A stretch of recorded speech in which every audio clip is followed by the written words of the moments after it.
It had been 2 weeks since my doctor had put me on medical leave for burnout, and 4 weeks before that, my mother had been killed in a car crash. And now, there were no emails to respond to, no meetings to attend, and no one depending on me. Just silence. I should have been grateful for the break, but instead, without a title, a full calendar, and a list of responsibilities to organize my day, I felt lost. You see, like many of you, I was taught that if I worked hard and followed the right path, that I would achieve success and build a good life. And so I did. I built a successful 25-year career in education and learning, moved halfway across the globe to become an executive in a FTSE 100 company, and I was raising 3 children with a husband I loved.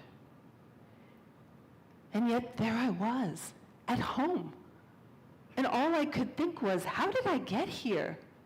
And more than that, I was angry. I had done everything right, and yet somehow it still wasn't enough.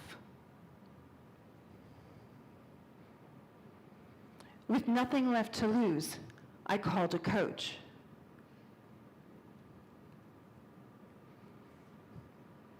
We'll just continue. There we go. And in our first session, he asked me the strangest question.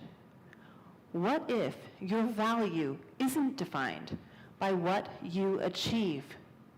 What if your value is defined by who you are? At first I thought, what is he even talking about? Degrees, title, pay, promotion, what other people thought of me. They were important. They let me know that I'd succeeded. Didn't they? And if the path that I'd followed my whole life could no longer help me find my way forward, what could?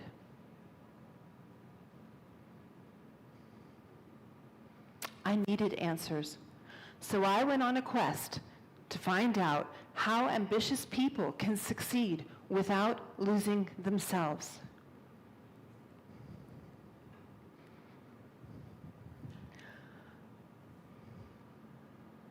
Like every good high achiever, I thought that I'd find the answers in a book.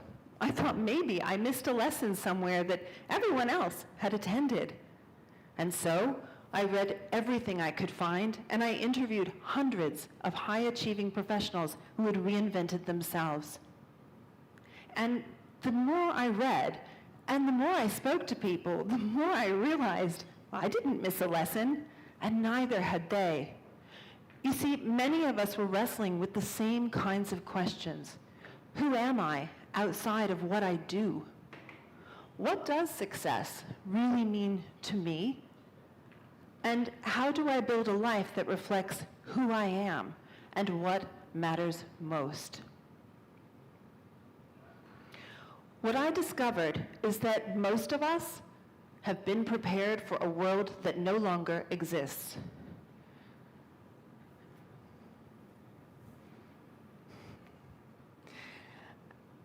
And in that world, success followed a fairly predictable path. Work hard, get the qualifications, build your career, and keep moving forward. But this world is changing.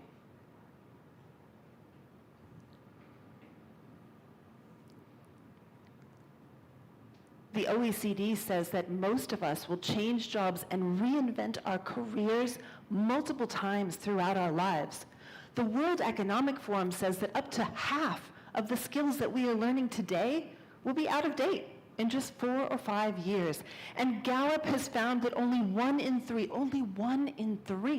people feel that they are thriving at work. It seems that for many of us, thinking about the future feels harder than ever. And yet, the more I thought about it, the more I realized something else. The very same things that are making life harder to predict are also expanding what's possible. You see, Think about it. Most of us have more choice today about the kind of life we want to live and the role that we want our work to play in it. And with every choice comes a deeper question. What matters most? Because no one can tell you what kind of life you should live, which opportunities you should pursue, or what success should mean for you. But when success followed a predictable path, many of those choices were made for us. But today, we have to choose. And the challenge is, we're still taught how to achieve, but we're not taught how to choose. And in today's world, the choices we make matter more than ever.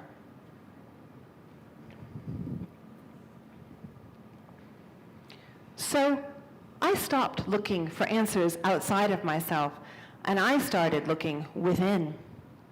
I thought deeply about who I was and what mattered most to me when no one else was looking. I questioned the definition of success that I was raised with and which was really mine. And I thought about the people and experiences that make me feel most alive. And perhaps, for the very first time, I dared to name what I wanted my life and work to look like, even though I had no idea how I was going to get there yet. And the more I looked inside myself, the more possibilities I could see. And yet every possibility revealed choices that only I could make. And the more intentional I became about these choices, the steadier and more energized I felt, the more I transformed myself and my life in ways I never imagined. I left my job. I started my own business. I moved to the south of France, and I wrote 2 books. So yes, success still matters to me, and yes, ambition still matters to me too, only now I matter. My life definitely hasn't gotten any more certain. If anything, it's far more uncertain. Yet I am healthier and more energized and creative than ever before. And my life and my work, they're more fully my own. And it turns out this is how you succeed without losing yourself. And all of us can learn how to do this. You can begin today. What matters most to me? What do I want more of in my life, even if I don't know how I'm going to get there yet? And which parts of the life I'm building are truly mine? The answers won't just help you find your way forward. They'll help you understand who you're becoming. Because in the end, the life you live reflects the life you choose.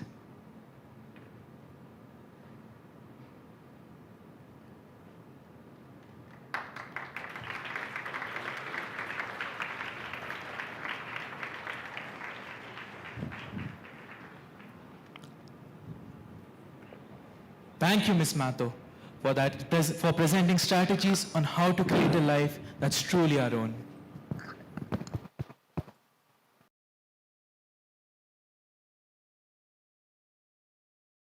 Let us welcome our next speaker, Ms. Akai Padmashali. Ms. Akai Padmashali is one of India's most influential voices for human rights, gender equality, and social inclusion. A transgender rights activist, author, motivational speaker, and founder of Bengaluru-based Ondede. She established the organization in 2014 with the vision of building an inclusive society rooted in dignity, equality, and human rights. For more than 2 decades, Ms. Akai Padmashali has championed the rights and dignity of marginalized communities. Her work extends beyond community mobilization to public policy influence, collaboration with government agencies, sensitization of law enforcement officials, and promotion of diversity and inclusion across institutions. Her story stands as a powerful example of how determination can transform personal struggle into social change. Now, let us welcome Ms. Akai Padmashali to the stage to share her inspiring journey and vision with a warm round of applause.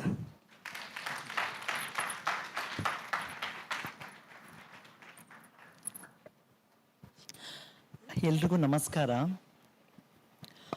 I was thinking what to speak and what not to speak. Oh, my prejudice society. Oh, my society of discrimination. Oh, my society of violence which believes strongly. Oh, my society of patriarchy. Oh, my society of judgmental attitude. Oh, my society of constantly, structurally, you are wanting to decide one section of society's identities and sexualities. I was a male, now I am a female. People expected you to go in certain norms, but I wanted to cross those norms because my sex and psychology was conflicting. Did not have space to speak about my sex and psychology is concerned.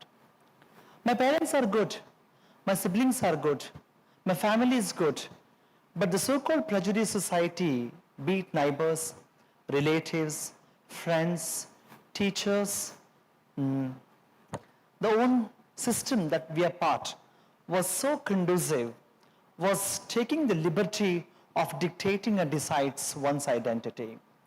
In the cradle of society, growing as a person who was born a male, confronting to society's so-called prejudice and said, I'm not a boy, I'm a girl. I think to claim myself as a girl, which took me almost 28 years. Today I stand before you as Akai Padmashali and not as Jagadish. Though being born, brought up in Bengaluru, I belong to the state of Karnataka. I belong to the state, the whole country of India, and India is mine, Karnataka is mine. We also cannot impose the notion of westernized culture, westernized notion. Human identities, human sexualities, human feelings is part of nature. He is part of this universe. And how do we accept the differences? How do we respect the differences? How do we ensure that no person shall be discriminated on the grounds of our sex, gender, sexuality, human rights are concerned? Yes, I have also founded an organization called Vandede. It's a Kannada word for convergence, where we speak about dignity, voice, sexuality of the gender non-conforming children, transgenders and sexual minorities. When the so-called prejudice society takes the liberty of deciding people's identity, we were criminals, we were made decriminals, we were made recriminals, we were made no more criminals, and again we are made criminals again. Why? I decide my identity, I decide my voice, I decide my sexuality, I decide my food, I decide my so-called the construct of family, I decide my partner, I decide my society and I decide my nature, I decide my very existence. I think the system of majoritarian or the system of totalitarian shall not have any privilege of deciding our issues. I was a married woman. I am also a divorced woman. Today Akai stands as a mother for Avin Akai Padmashali, and I have adopted my child legally, socially, culturally, traditionally, questioning the notions of society. And the society said, only a biological male, biological female can go and practice the system of society. And I wanted to know what is this biologically born female, what is this biologically born male. I said, I am a woman today. To share an example of my child after divorce, when the court declared that the child custody should remain with the mother, that's Akai Padmashali, I was so happy. And Avin Akai Padmashali is just 7-year-old. And the child has faced enormous amount of discrimination when it's come to schooling, when it's come to certification, because people said you are a transgender woman, the system shall not apply to you. I want to question back against the system of justice and said, they should also include me. Hence, Avin's mother is a single parent. That's Akai Padmashali. Even his Aadhaar card, passport, schooling, caste and income certificates, everything was in the name of Akai Padmashali. When the so-called prejudice society asked me to produce the details of the father, I questioned that, no, not at all possible, because I'm a mother. I can lead my child's life. I can take my child's life further. So many people who are, because of their various reasons and backgrounds, be it Devadasis, be it sex workers, be it the children of sexual minorities, I think one section of society is facing enormous amount of social discrimination, social exclusion, social horror, social attack against one section of society. And as you all know, my people who belong to this largest democracy's country, we cross more than 5% of this country's population.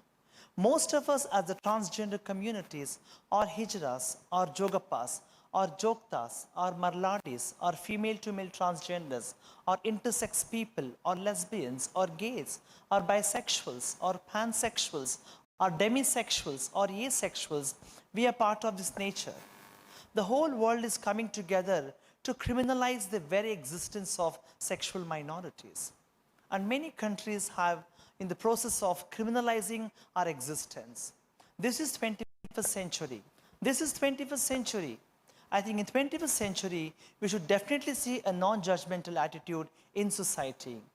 And our community is still struggling a lot to access the basic fundamental needs. Be it your public transportation, be it your education, be it your employment, be it family acceptance, be it fight against all forms of discrimination and violence is concerned. And where are my laws? Where is my family? Where is my the so-called community? When you're alive, there is no respect. After death, is there a respect? I shall say no. You still face discrimination after your death. People refuse to give the spaces for burial / cremation. So why my society is becoming so cruel? Why my society is becoming so orthodox? Why it is becoming so conducive? Why there is one amount of rejection, such an amount of reluctance towards one section of society because they are born different, because our sexualities are something called unique and different, and we celebrate our identities, we celebrate our pride, we celebrate our proudness. I think with this process of the working class, non-English speaking section of society, who we are part of the largest democracy, I think we are the most vulnerable section. Our voices are being judged. Our existence has been judged. So how do we question back? I think I want to congratulate all of us to be in the human beings of this 21st century and celebrating our victories and prideness and proudness and making sure society should be responsible. Society in 21st century cannot be discriminated on the grounds of social, economic, cultural, traditional, and various aspects of it, including the educational aspect. We should be given the equal opportunity policy. I serve as the Supreme Court Advisory Committee member to draft the equal opportunity for transgenders across my Indian country. 31 countries, talking to people, various issues. There is so much of struggle, there is so much of pain, there is so much of inhumane. How do we turn this inhumane pain towards an equal opportunity spaces? Most of us are wanting to become, to occupy the super spaces of this institution. But, big question. I think as Akai Padmashali, my ambition was to become the Supreme Court advocate. My ambition was to become the singer. But my ambition was killed by a system of majoritarian.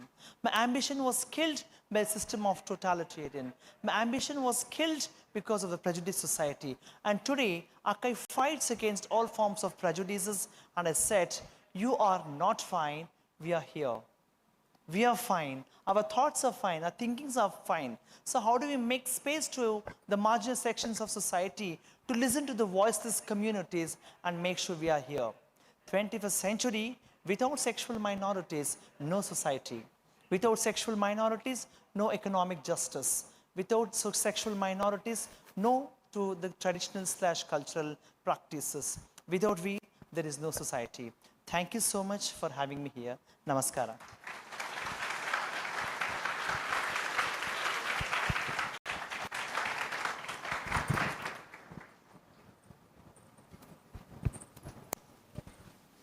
Thank you, Ms. Akai Padmashali, for reminding us that every voice has the power to inspire change and make a difference.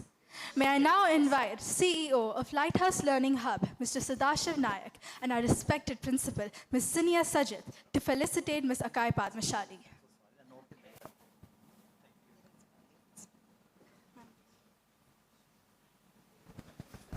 Thank you.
It is now my privilege to invite our next speaker, Mr. Arun Sewak, to the stage. Mr. Arun Sewak is an entrepreneur, brand strategist, leadership consultant, and speaker known for his expertise in business development, branding, and organizational growth. Throughout his career, he has worked with entrepreneurs, startups, educational institutions, and businesses, helping them build sustainable brands and strengthen leadership capabilities. With strong beliefs that true success is not measured only by financial outcomes, but by the ability to create value, inspire people, and build organizations that stand the test of time, his work is focused on nurturing leaders who can create meaningful and lasting impact. Please join me in welcoming Mr. Arun Sewak to the stage, who will now present his inspiring talk. Check, check.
Hello, everybody. I am Arun Sewak. I'm a musician, percussionist, and a researcher. Today, even before I said any word, we already had a conversation, isn't it? I can't hear you, isn't it? Yeah, that's the power of rhythm, right? What if drums could talk? So for centuries, hundreds of years ago, Drums have always been a mode of communication in ancient times when people won wars, when people celebrated victories, when people spoke about traditions and rituals and so on. So drums have always been part with the humankind. And today, I'm going to share you a journey of a little boy from south of Bangalore. When I was 7 years old, I started this journey. The drums actually found me. I didn't find the drum. So when the drums found me, it said, "Come with me. Let's start this journey together." And that's how my journey started, where I was introduced to street theater. During the street theater, I understood the power of communication through rhythm, how rhythm can work with the communities. And from there, I came to the school. And when I was in school, it taught me confidence. And when I went to college, it made me friends. And from so on, I traveled across the globe. And I ended up going to a university in Sweden. I did my Bachelor's of World Music from University of Gothenburg, Sweden. And when I was studying in Gothenburg, I had a lot of my friends from different parts of the world playing different instruments. I never knew their language. I didn't have to learn because we always spoke with the instrument, isn't it? And we had a beautiful time communicating through music, through our instruments. So that's how our journey started. And that's how my journey as a musician continued for many, many, many, many years. I'm very young. I'll add more many, just so that you know. So at one point of time, the drums told me, it's time to go back. So I came back to India. So when I came back to India, what happened was I started to play for many musicians, many Bollywood artists. I started to play for many movies, background scores, and so on. But there was some kind of, puzzle missing in this life, right? That's when I was introduced to a place called BR Hills, which is Biligiri Rangana Betta, which is about 150 kilometers from Bangalore. That's where the Soliga tribes are. So how many of you know about the tribal communities in Karnataka? No? Okay. So that's good. Then I'll share you a bit about them. So this is a very special tribe from Bangalore called the Soliga tribes. Their main work is to collect honey. And did you know something? That the Soliga tribes actually sang songs to the beehives. And they put the honeybees to sleep. And they collected the honey. And then they never took the entire beehive to make the honey, what today big industries do. They always took only half of it. The remaining half, they left it to the bees. And just that thought was so profound for me that that is the beauty of humans on this planet in the indigenous communities, that teaches you to live along people, right? And that evening, a whole bunch of musicians started to perform, and I was hearing a lot of songs. And when I heard their songs, what was very interesting was the songs were talking about environment, the songs were talking about animals, the songs were talking about nature, animal-human husbandry. And today, in the modern society, we speak a lot about environmentalism, feminism, and so many isms, right? But these songs already have all these hundreds of years ago. That's the beauty of the tribe. And that's when I came back in 2015, I got selected from the US State Department for Bureau of Cultural Affairs to go to the US to represent India to a program called One Beat, where 25 musicians from different parts of the world came together in the US for a month. 2 weeks, we worked together, composing music, making sounds, and working on different elements. And the remaining 2 weeks, we traveled across the US and we performed. And that's when I understood humanity's greatest language, music, can take you beyond borders. And then when I came back to India, the thought of the Soligas were constantly in the back of my head, that I always felt I wanted more, I wanted more. That's when I went back to the forest. And then when I went back, I thought we should do something similar, what I learned from the journey, and we started a project called Stri Swara, which was women and music.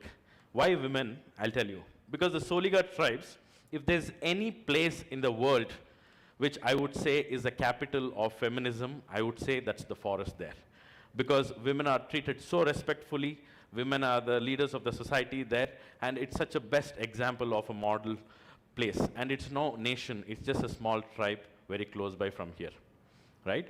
So we did a project called Stri Swara. Basically what we did was we had 15 women musicians, 5 from 5 Indian cities, 5 women from the tribes of Soliga tribes, musicians, and 5 women from 5 different countries. So these 15 women stayed in the forest for 2 weeks. The theme was celebrating women and music. They were put into duos, trios, quartets, and different ensembles. And 2 weeks they were composing. During that journey, they shared so much knowledge, they shared relationships, there was connections built. And after the 3rd and the 4th week, we brought them on a concert tour to Bangalore. And you know what? We had almost all the shows sold out, and it was a great festival what we had. And after that is when I understood this is where my life is going to lead. And that's when the birth of Global Culture started. So this is an organization called Global Culture, where we started with artists, musicians, social entrepreneurs, researchers, creative people, young people, anybody who want to create a positive change using one simple principle, using art as a medium to work with the communities. So today when I began, you all played with me, right? We didn't use language. And that's the power of art. So that's when we started Global Culture. In Global Culture, we started to work with communities across Karnataka. And then we spoke to many individual people, the importance of art and culture. We brought art to the schools and colleges, to slums and government schools, where young minds get inspired. And through that journey came the journey of my experience of meeting multiple tribal communities. And then I understood there is so much of wisdom and heritage and knowledge banks, which is slowly vanishing. Do you know, in South India, Karnataka is the highest state with tribal communities. We have over 50 tribal communities in Karnataka with 50 different music and cultural heritage. But unfortunately, today, that's less than half, because slowly the musicians are vanishing, slowly the art forms are vanishing. That's when we realized it's very important to archive these art forms. And that's when we started Budakattu. So Budakattu is a project where we started organizing, collecting digital archives of the traditional arts, their lifestyle, their music, their food, their culture, and storytellings, right? And during this journey, we understood that there is so much which is missing. And I know many of you all are here fans of rock music, pop music, and how many K-pop fans are here? Raise your hand. Yes. But how many of you know our folk traditions or the tribal traditions of India? Not much, right? But sadly, you know what? It's actually not your mistake. It's the mistake of the society. Because somehow down this lane, we have forgot to honor them. And that's when we started Budakattu. So remember that drum. I will come back to that on the logo. So before I go into the small glimpse that I want to show you, I want to share that we've been archiving a lot of digital arts, documenting the life and the history of these people. So I want to share a short trailers where I would want you to carefully listen to the elder, what she says, and the wisdom she carries. And here we go.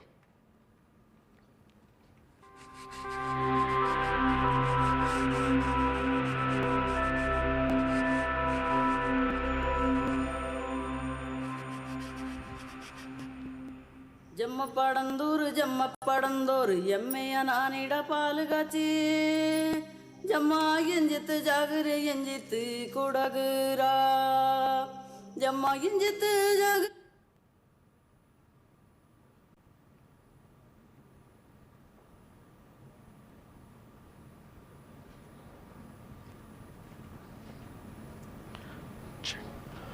Sorry, I think there's a technical error. Can you play it again?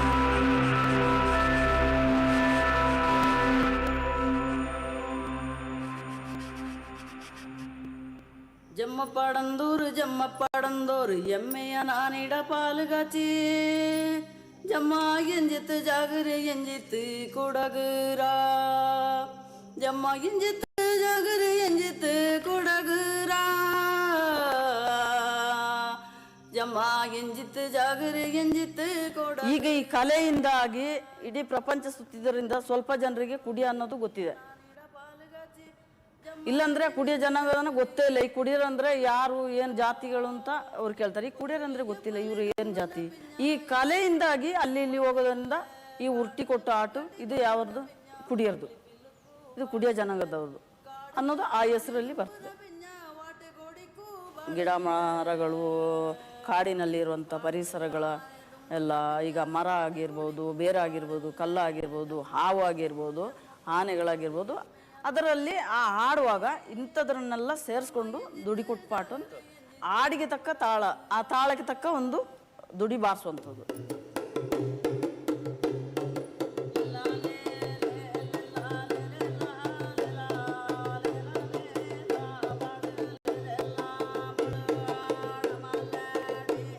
ನನ್ನ ದೊಡ್ಡ ಆಸೆ ಏನಂದರೆ ನಮ್ಮ ಕಲೆ ಉಳಿಬೇಕಂದ್ರೆ ಎಲ್ಲ ಕಡೆ ತಲುಪಿ ಸರ್ಕಾರದಿಂದ ಕೂಡ ನಮಗೆ ಒಂದು ಸಹಾಯ ಆಗಬೇಕು.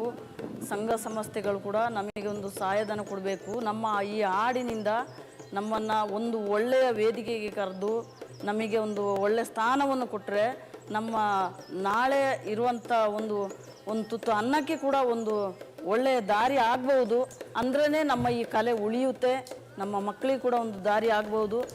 ಎಲ್ಲರೂ ಕೂಡ ನಮಗೆ ಒಂದು ವೇದಿಕೆಯನ್ನು ಕೊಟ್ಟು ಸಹಕಾರ ತುಂಬ ಕೊಡಬೇಕು ಅಂತ ನಾನು ಕೇಳ್ಕೊಳ್ಳೋದು.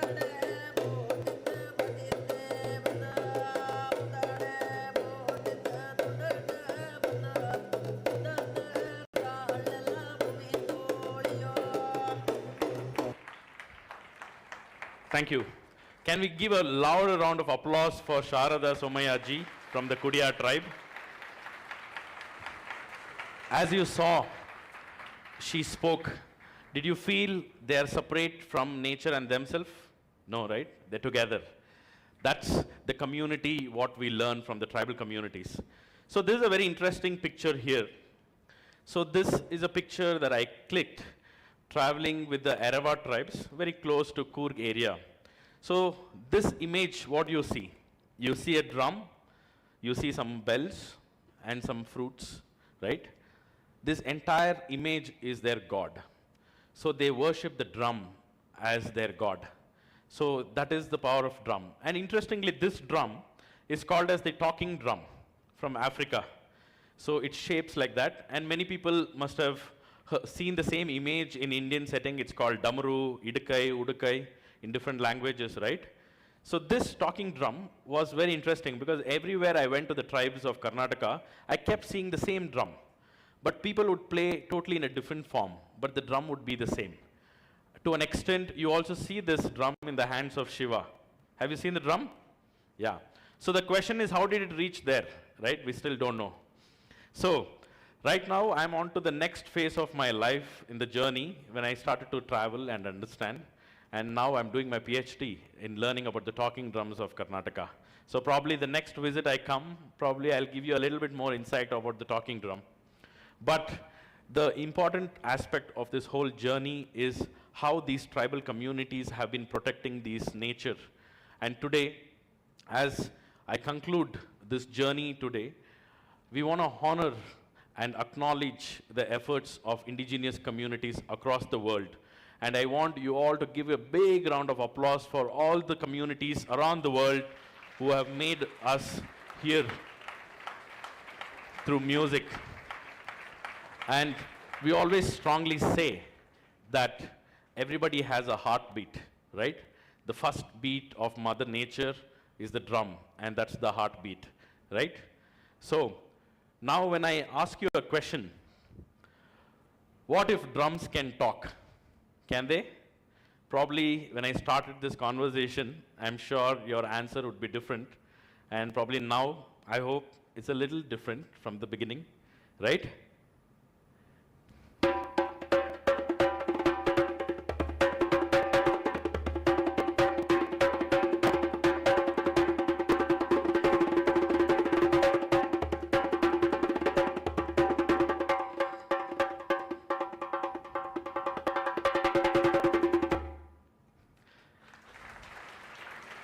So, as we conclude today's talk, I want to say that drums have always been talking. The question is, are we listening? Right? And before I leave, I want to thank a very, very special friend, a friend who has been with me all my life, who also brought me here. And I have an exciting journey in the future with that person. And I want to say a special thank you to my drum. Thank you so much.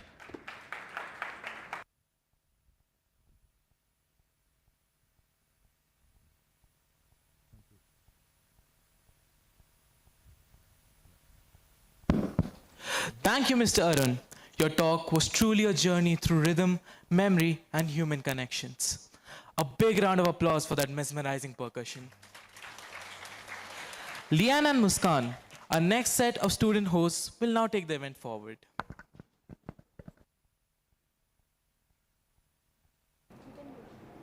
They've announced me?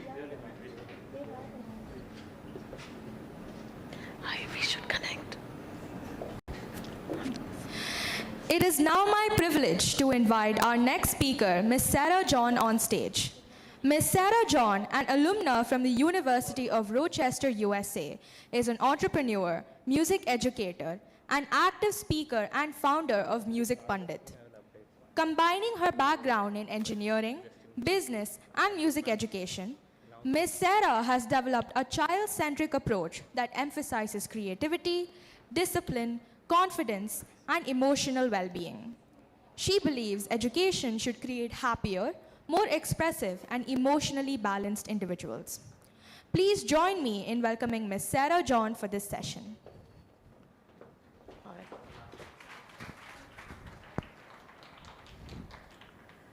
So hello, good morning. How are you all doing today? All good? Or already sleepy? Okay, so let me begin by asking you a question.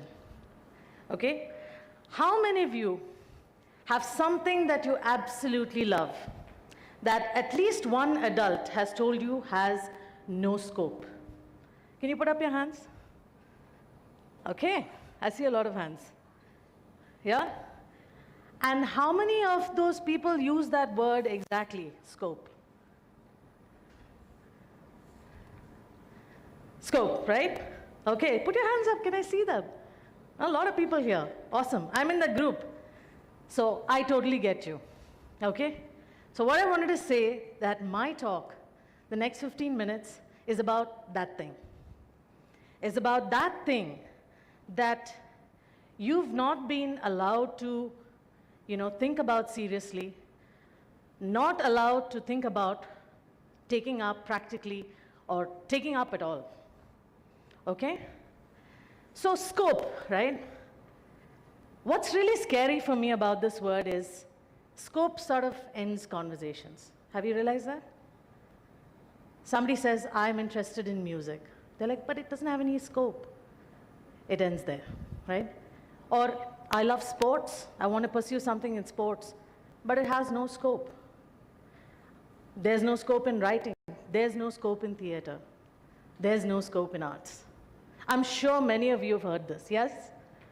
Okay, I see a lot of nodding heads. Yeah, I've heard that too. Okay?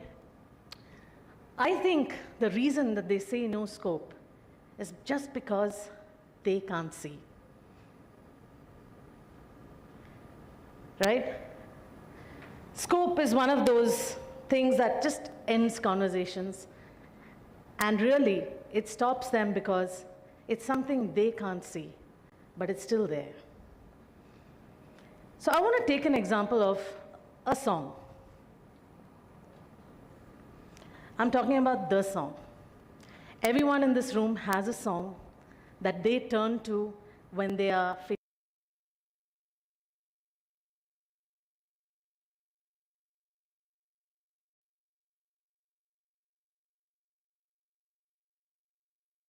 friendship ends, right? There's a song that you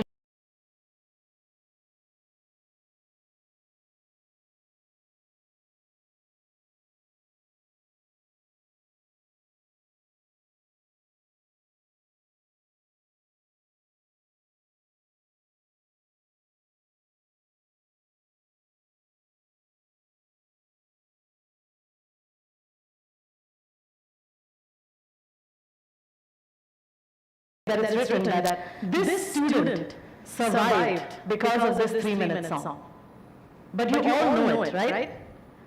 You all felt it. And you all have that song. Am I right? Yes? Yes, let me hear it. Yes, I have that song. Amazing. Okay. So I want to give an example of one of my students, okay? The student, right? He's about your age, a board exam year, you know the one, the tough year. Brilliant, very hardworking, you know, the kind of kid that adults always want to celebrate. But this year, his parents told him, no more music lessons, because we want you to focus on what matters. Focus on things that have scope, right? So this kid comes in for his last music class, and I see him for 45 minutes, right? He's just playing. Whatever baggage he came with, he just dropped it on the floor, and he enjoyed that 45 minutes. And we still had his parents asking, oh, what could music do for him? It doesn't show up anywhere on report cards, right? It doesn't show up on the marks. But have you thought about what it does to help him in his life? Yeah? So I want you to take a moment and think about your thing. You know the thing we talked about in the beginning? The thing that has no scope, the thing that you love, the thing that is secretly your purpose, right? So take a moment, everybody, close your eyes, and just think about that thing. Okay? Hold it there. You don't have to justify it, you don't have to explain it, but just keep it in your mind. And hopefully, by the end of this talk, you will think differently about your thing. Okay? All right. Now, I want you all to read this sentence, okay? A feeling that something matters is not the absence of evidence. It's the earliest form of it. Read it again. Take a moment. Okay? I hope it's not too complex. A feeling that something matters is not the absence of evidence, but it's the earliest form of it. Now, one of the things I think people really misunderstand is intuition, right? A lot of people think intuition is guessing, but it's not guessing. Intuition is actually noticing something before everybody else does. Have you ever felt that? Noticing something before everyone else does, before everyone has measured it, before everyone has proof for it, that's what intuition is. Yeah? Okay. So let me talk about, you know, the biggest things in our lives, right? Things like love, things like trust, things like belonging, purpose. None of them arrive with proof, right? All of them, we go with our intuition. For example, music teachers. They knew the impact of music well before the neuroscience proved it. Am I right? Okay. Let's talk about parents. Parents knew the value of hugs and the impact of those hugs long before psychologists talked about attachment. Or all great teachers, right? All great teachers knew they changed lives before the learning analytics kicked in. What I'm trying to say is they didn't wait for the science, they were the science, and guess what? The data caught up with that. Okay? So all this brings me back to my story. So yeah, you can see right there where I've been. But I want to talk about how I started, right? For me, music was something that was sort of an obsession. I grew up with it. I sang, performed, was a part of so much music all my life. But I never felt that the impact of music was given its due. I always felt that people didn't give music importance, but it built so much character, right? It built kids' confidence, shy kids becoming, expressive, anxious kids becoming calm. There's so many things that happen when music happens in children's lives, and yet none of it was being spotted. And everybody, when I talked about this, and I built a company around this, people wanted proof. So I went on Shark Tank with my idea, and I told them that here I am trying to build something which nobody could see yet. There was no evidence yet. And trust me, the sharp investors that they were, they called me out on it. They said, where's the proof? And I couldn't explain it to them.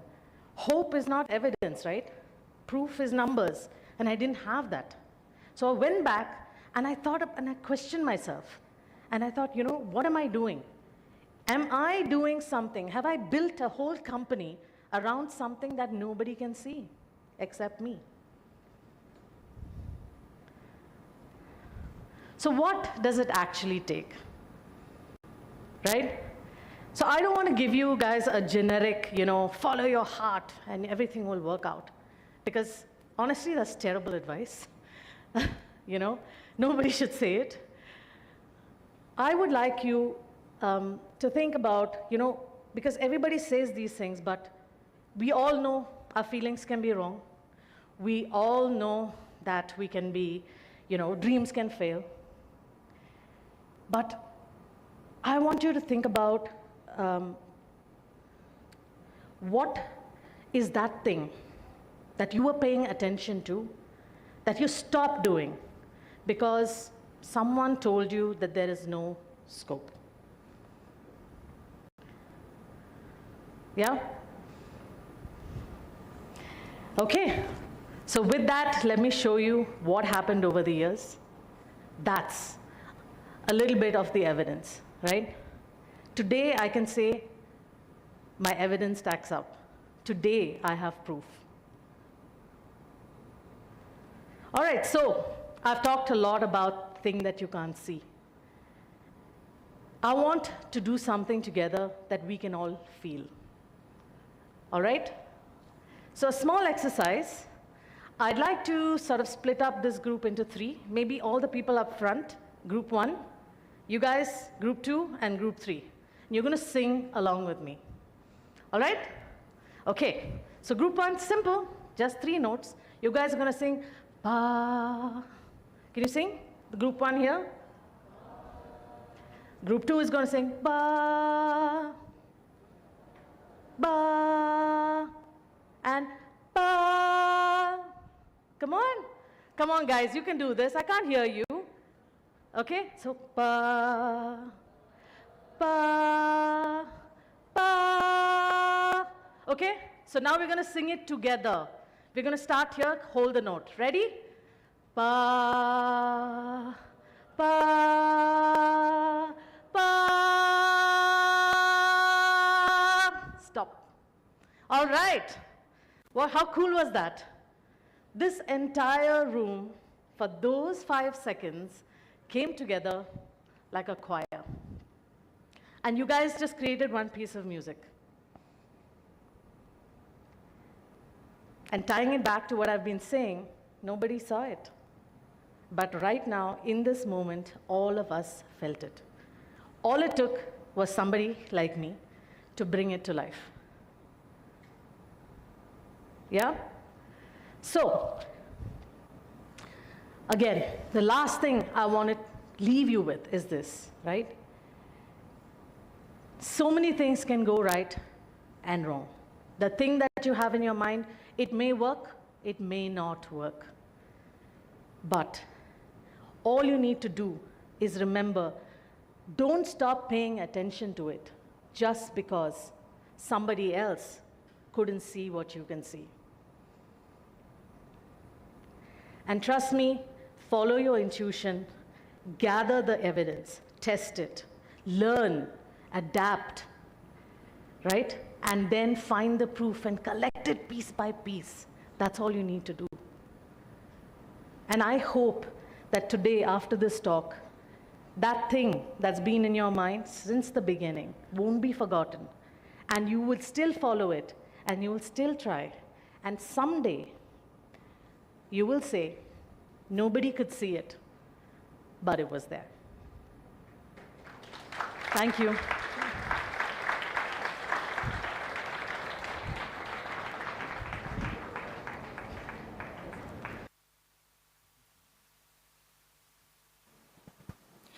Thank you, Ms. Sarah, for reminding us that every extraordinary journey begins with a vision that others may not yet see.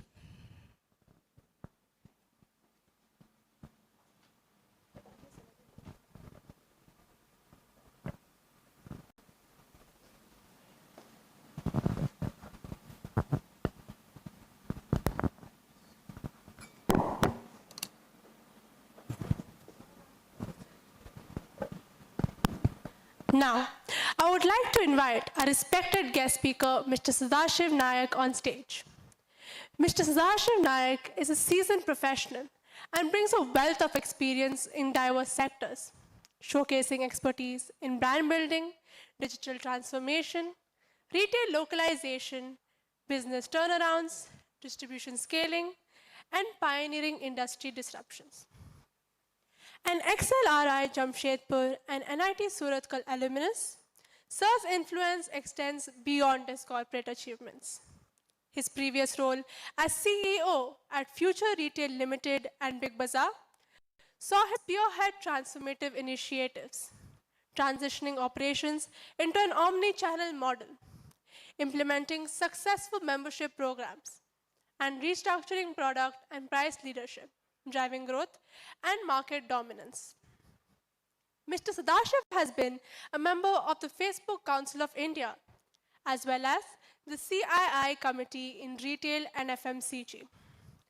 Beyond his corporate achievements, he has mentored several startup founders in EdTech and the online marketplace. As the head of prominent K-12 school brands, including EuroSchool and Billabong High School, Mr. Sadashiv brings a blend of strategic vision and operational finesse to foster educational excellence and innovation. Let us welcome Mr. Sadashiv Nayak for this session with a round of applause. Thank you. Good morning. It's such a pleasure to be here with so many senior educators, so many wonderful speakers, and so many young friends. I'm already feeling younger, at least 10 years younger. I was going to speak on many things, but I thought I'll just possibly share some of my impressions, some of my early learnings. And just to make it a little interesting for me, and I'm hope for you, I'm going to talk of worlds, I'm going to talk of aliens, I'm going to talk of judgment, of course, of the earth itself, right? So I want to start by a quote from Yuval Noah Harari, one of the prominent authors, and he says, growing up is so much tougher for humans because they don't know what to learn. It's so relevant here. He gives an example of a tiger who learns to run fast because they used to catch prey, dolphins who dive deep because they have to find food, and eagles who have to go high because they want to build a nest. What do humans do? We run faster than the tiger in a vehicle, we dive deeper than the dolphin in a submarine, and we fly higher than the eagle in an airplane. And yet, many times, after having done all that, we don't know what to do. And that's the dilemma he refers to, saying the difficulty of growing up because we don't know what to learn. I just wanted to start with that and possibly end on that when I come to the end of my talk, and really talk about how my learning began. My learning began by my father taking me to what I later on learned is called a CCG. I'm sure many of you not heard this word CCG. I also learned much later. And CCG is when the planets all align together. I'm sure some of you would have seen when planets align together. And I was taken for one of the CCGs. Yeah? Go and Google it later. And it got me wondering, right? And we were tiny then. It looked like the stars are just it's just around there, right? It's just maybe 10 kilometers away. The horizon is just there. That is the time when we're learning about Always at the end of the rainbow, there are pots of gold. And that's when the imagination would run wild, right? And you can say so many things can happen. And those were my early experiences of worlds. That's when we heard of Kryptonite, and we heard Krypton, and we heard Gotham, and we heard Wakanda. So all these formed my early inspiration on worlds and aliens. What is the possibility of aliens? Suppose they land up here. Are they going to say Namma Metro? Are they going to say Jai Maharashtra? What is the kind of parathas they're going to eat? Are they going to prefer upma? Are they going to be kind to us? Are they going to scare us? I think those were the thoughts which ran in my mind. And that really gave a feel about what I was thinking then, and I decided to join NASA. Obviously, I've not joined NASA, and that's why I'm here today. But I decided to join NASA, but that's for a later one. You must be wondering why people are fascinated about aliens. And I think it's at the core of human existence, because at the end of it, we all feel lonely. We all feel a need to know who we are, what we are. And that was the same thinking. We always imagine saying there will be a better race there. They will come, be friends with us. We'll discover much more. And that's how my ideas got shaped. But at the core of it is the loneliness, the need for existence for humanity itself, which defines our whole search for other worlds and aliens. But along with that, since we don't know who these aliens are, there comes a lot of judgments. If you've seen all the movies, they don't do much about it. They tell you it's going to be a race which will come and kill us. It'll be the war of the worlds. It'll be out there to hurt us. And for those few aliens who get left behind, they've been left behind, right? We've always been told these stories, and those will be our judgments saying, worry for the aliens, be scared about the aliens, and that's how the whole imagination started getting built. I'm going to quote something from a favorite astrophysicist whom I follow, Neil deGrasse Tyson. He says that suppose a form of alien who's a vegetable comes to Earth, they'll be shattered when they meet vegetarians around. They'll say, what's wrong with these guys? They eat the reproductive organs of plants. They eat the seeds, they eat the berries, they eat the fruits. There's something wrong with this race, and that's judgment.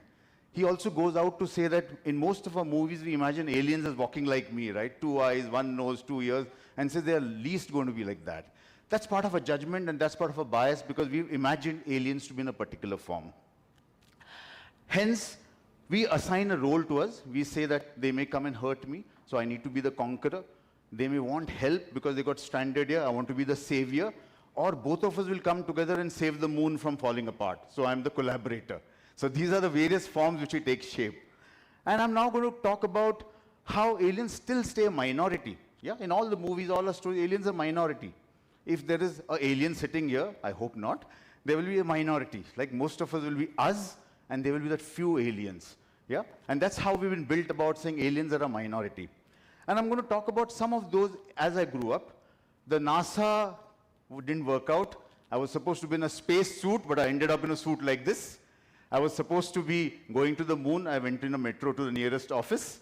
And I was supposed to have combating maybe a battle of asteroids, a flow of asteroids. Today, the only thing which comes my way is a group of reply all emails and WhatsApps, right? And that's how I kind of ended up in the corporate world. And I'm going to narrate 3 stories to you of 3 worlds. And I call it the trinity of the make, wake, and the break worlds. Yeah, the 3 stories from my life. I've been in various industries, as my young colleague told a little more about me. The first one is really about, and the trinity, if you notice, the make, wake, and the break world is about the growth, the perseverance, and the destruction, right? And I experienced all of them in some form or the other. The first one is really the make world. Yeah, the wake. I'll take you back to my earlier stint when I saw one young intern walking into my room. It had a glass room, and he came walking to my room, and he walked into the glass and banged himself. And said, what happened there, right? Why did he do that? Young boy called Vineet. Yeah? Later on, I learned that he was going through a disorder called, I hope I get it right, retina something, right? I've forgotten the name. Retina optimitis, I think, where you constantly losing sight by the day. And so what ended up, what started as being a joke for me, because he just walked into the glass to meet me, he was out to hug me, and he walked into the glass.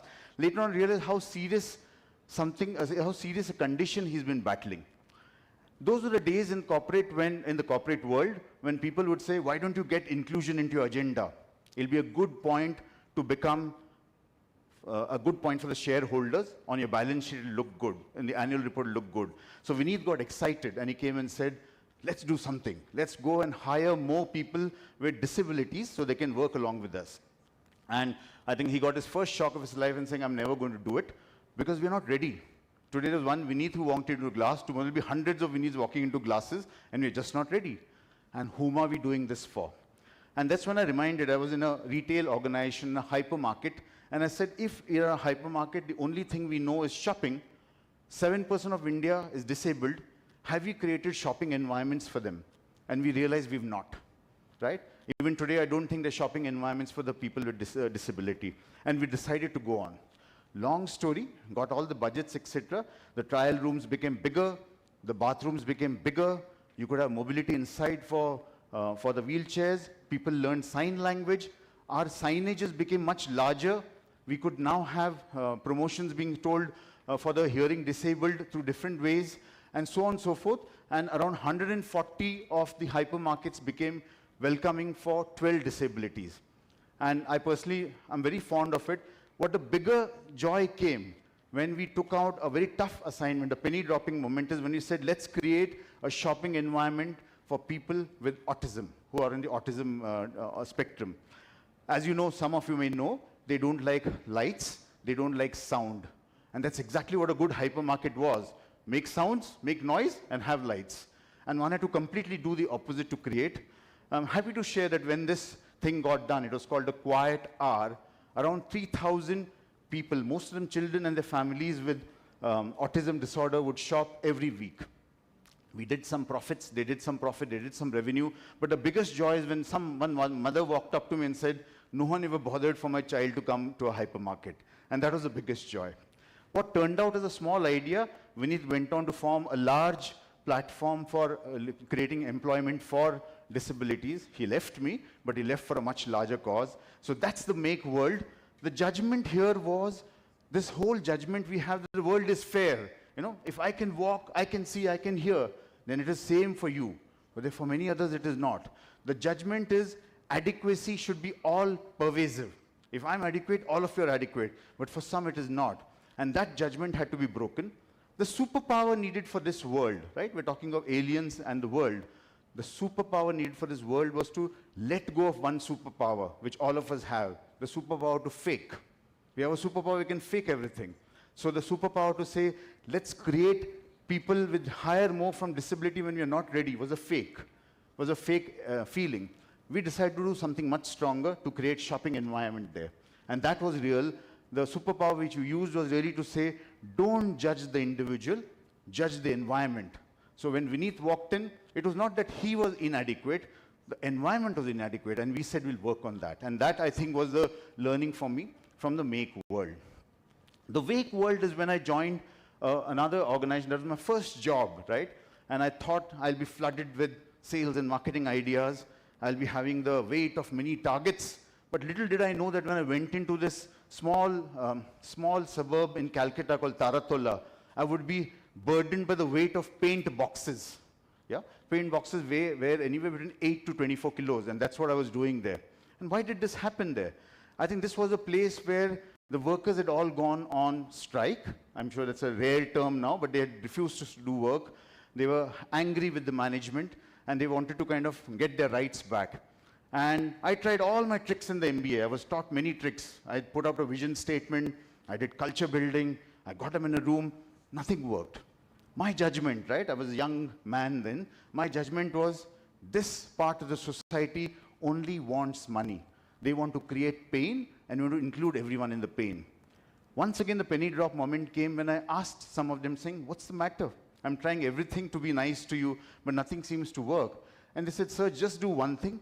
Work with us for 1 hour. That's all we ask of you. And I'd worked with them carrying those cartons. I found toilets which are terrible condition. I found the working environment which was not at all palatable. Meal rooms, there was hardly a meal room. There was nothing to move the goods. It was very heavy. And there would be chances, every chance, and I also fell down twice, where you fall and maybe twist your ankle or a neck. And frankly, what started as a sales and marketing assignment for me moved into really creating positive working environment. things changed. I went to their homes, I met their families, and I had to overcome this whole judgment saying, don't judge people there, right? Don't judge people by the economic status, and at least go out and immerse themselves. What I was doing earlier was what I was taught on paper. I think some of the speakers spoke about it. But when I actually went and immersed myself, I realized the pain. So the superpower here was to say, be genuine about yourself and immerse yourself. I really felt I could form a little bit of the potential, and in return, I also discovered my own potential as a leader. The last world is of the break world. We spoke of the make world, we spoke of the wake world, we awoke the potential of these people. We spoke of the break world. Now this is a world of people and the aliens there who are forgetful, but more importantly, people forget them. They are actual time travelers. They are a generation who would say, Beta, when I was your age, I used to walk up the hill to go to the school. They would say, I didn't have lamps when I studied. I hope you know whom I'm talking about. Your grandfathers, my grandfathers, your grandparents, whom we easily call senior citizens. I'm realizing I'm very close to that line of being a senior citizen. And this was a moment when, in my departmental store experience, it was a fashion departmental store experience, when I called someone and said, if a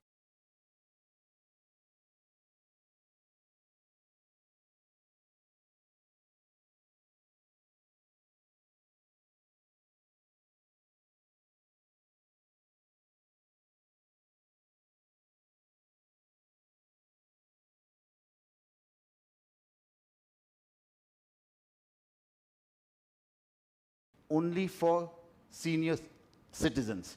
So much so that we decided to abolish the word senior citizen. We called them the young elder, and so got created a Young Elders Day every Thursday. Around 40,000 young elders would come and shop. They would get us very tiny incentive to shop fruits and vegetables. But the bigger thing was we asked them to come and do something. They would come and tell stories. That was their favorite activity. They would come and pack things for customers.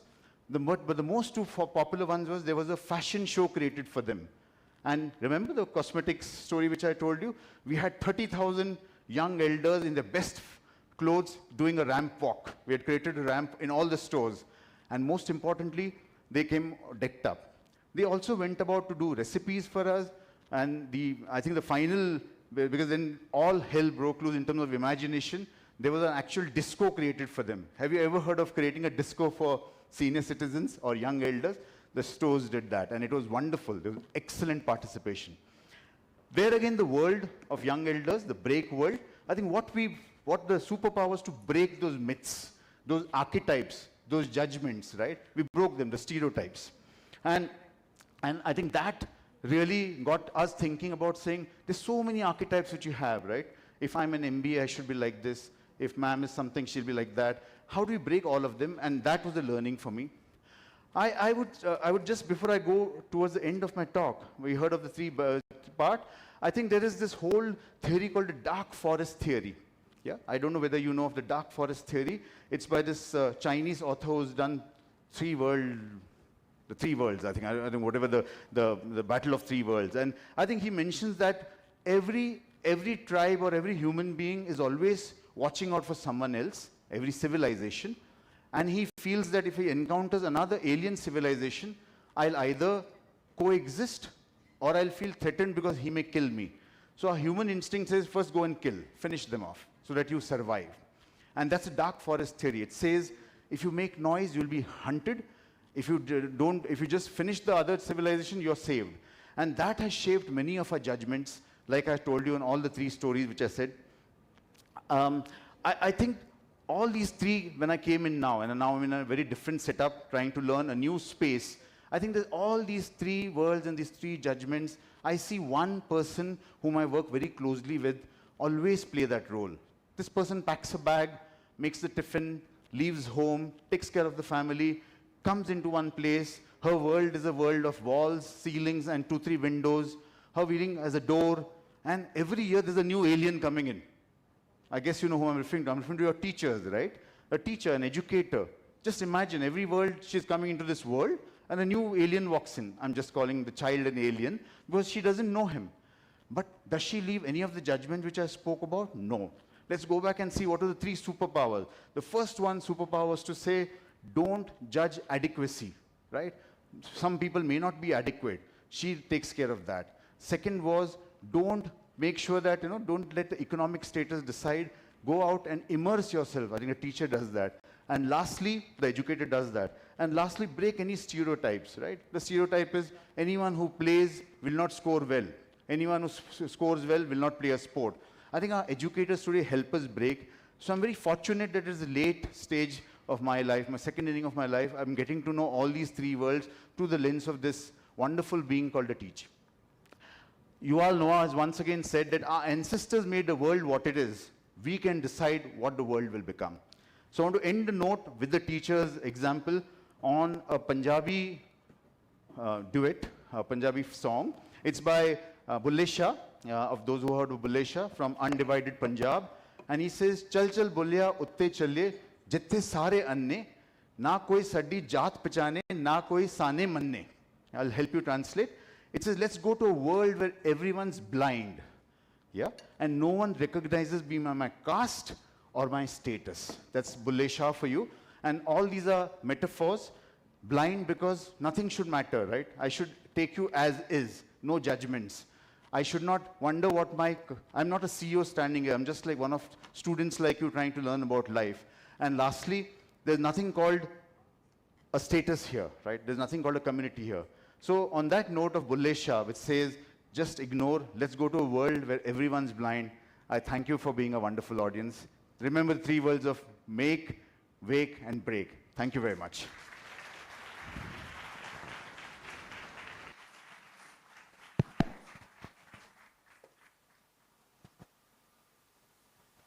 Thank you, sir, for navigating us through the three alien worlds: make, wake, and break.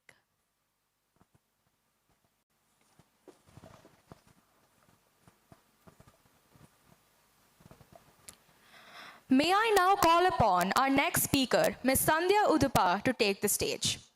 Ms. Sandhya Udupa is a talented Bharatnatyam artist who is deeply committed to bringing the finer aspects of the Indian culture to a wider audience. Along with her artistic journey, she has a background in interior design, which adds depth and creativity to her overall perspective. Her repertoire extends beyond Bharatnatyam to include Kuchipudi, Yakshagana, and Carnatic classical music, reflecting her wide-ranging appreciation for the performing arts. Embracing the spirit of the new generation, she beautifully presents the richness and nuances of our cultural heritage on stage. As the curator of the renowned dance festival, Nritya Katha, she brings together distinguished artists from across the nation and creates captivating narratives through movement and expression. She believes that dance is a way of living with grace, strength, and purpose.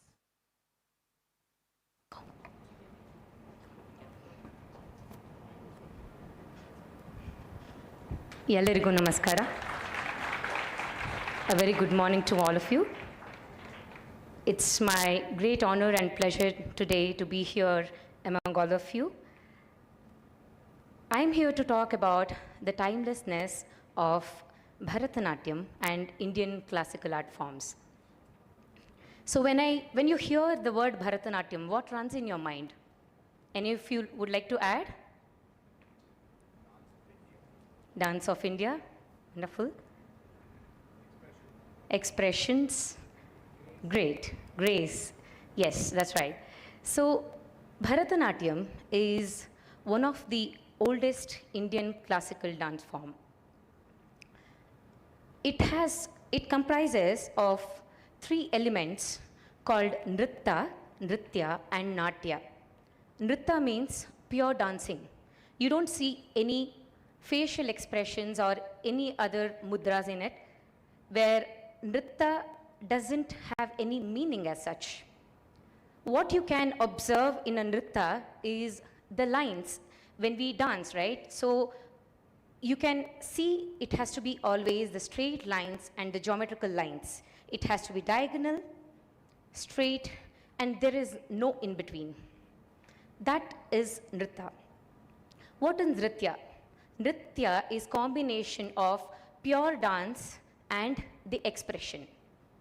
And Natya is a storytelling. Origin of Bharatanatyam. The Natya Shastra, traditionally attributed to Bharata Muni, is a foundational treatise on Indian performing arts. This was originally found in the temples of Tamil Nadu. The Devadasi community are the ones who used to practice this dance form, and it was back then called Sadir. During the British colonial rule in the 19th and 20th century, the Devadasi tradition was increasingly stigmatized. According to the Puranas, there's a very beautiful myth about Indian classical dance. Apparently, once all the gods went to Lord Brahma to request for an art form that can be entertaining, informative, educative, and inspiring to all. Lord Brahma took different elements from the different Vedas and created the fifth Veda called Natya Veda. So with this, it is very clear that dance was never merely conceived for the sake of entertainment, but also as a major mode of education. The idea was very simple: to reach out to as many people as possible through the universal language of dance, music, and storytelling. Bharatanatyam back then served many purposes. It was an offering at the temple. The Devadasi community alone practiced this dance form and performed in the temple. The compositions were in the praises of that particular temple, and they also performed in a king's court. The major purpose was definitely the entertainment, but it also conveyed social and moral values. But today, why should you watch a Bharatanatyam performance? Is it boring? Is it too slow? Because we don't lack any sort of entertainment, right? It's at the tip of our fingers. The information is passed in seconds. So why do we dance? Is it because it's a tradition, because I belong to a particular family or a community where art becomes the only way of life? Or is it because we are extremely passionate, devoted to learn this art form which requires years of training? Or is it our responsibility to preserve and promote these art forms? Or is it something more? Art is not merely a form of entertainment or a means of presenting oneself. The true value of an art form lies in the process of learning it. So, if you ask me, there is so much more that dance has given me just performing on the stage. The major three aspects I would like to present here, along with lot many later, is the discipline, the humility, and a seeker for life. So how does it make you more disciplined? Learning any Indian classical art forms requires years of training. It's not like you graduate after 12th, you graduate after the degree, right? So it requires many years of patience and commitment. It teaches you to show up every single day, even if you don't know what is the end result. Over a period of time, you stop practicing being disciplined, and discipline becomes part of who you are. And you learn patience, which in turn helps the artist to be more composed and more patient in every situation. Humility and grounding. The ability to surrender to someone else and to place complete faith and trust on someone else called Guru, who can find the possibilities in you more than you do. The mindset to surrender to someone else lets go of all of the ego that we have. if you have to be under a guru, you definitely have to let go of your ego. Because you always know there is someone who knows better than you, and there is so much more to learn. Forever a seeker. And for me, this is the best part of being an artist, because there is no finish line. Nobody can give you a certificate saying you are the best performer and that's it, you achieved it. There is always a more to learn. The deeper you go into the art, you actually realize how vast it is. This leads to endless curiosity, keeps your mind open, and you have the thirst to learn and explore. And perhaps that is the greatest gift of art. It just doesn't create a better dancer or an artist. It shapes better human beings. This creates a people who possess something called samskara. I was unable to find any right word for which can actually mean the word samskara. When individuals grow in this way, they obviously influence their family and friends, and thereby creating a beautiful society around you. The society who is patient, who is humble, and who is a seeker. These are few of the many aspects of dance, especially the classical dance form of India, where if I come on stage to perform, right? So there are not just one thing that I need to focus. So when the song plays, I need to make sure that I'm following the rhythm, listening to the music, following the lyrics, memorizing the entire choreography, maintaining the geometry and the posture, and giving the right expression, and the timing, the breath control. These are some of the things that it becomes very challenging unless you practice for many years.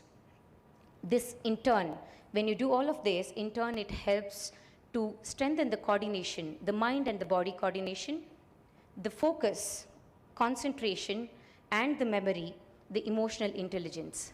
There are many times when I was in school, when few of the topics would not make any sense to me in terms of science or anything. I always used to remember it as a dance choreography. So if there is a history, then I become the king, and I try to remember the sentences, because you have to by heart. And for me, for sure, dance has helped me big time, because memorizing a choreography was much easier for me than memorizing something by heart. So this helps you to multitask with awareness, stay composed under pressure, and move gracefully between the many roles that we play in life. So the takeaways of dance is, so if I have to perform in a particular place, I need to know the aesthetic of the place, the aesthetic of the space that I use, the way I look, the colors that I need to use, which has a beautiful impact in our everyday life. Again, the usage of the space and movement. When I know this is the space I have, I need to know how much more I can move or how much less I need to move. So this is something that also has an impact in our everyday life. Of course, the knowledge of rhythm and music, strength training, which is a must for any dancer, because if we have to dance for hours together, we need to be physically fit. So you may ask me that you're already dancing and that itself is an exercise? No.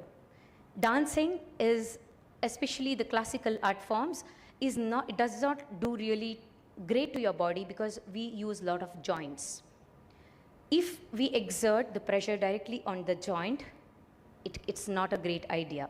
So we need to strengthen the muscles, which in turn helps us to explore the area of strength training as well.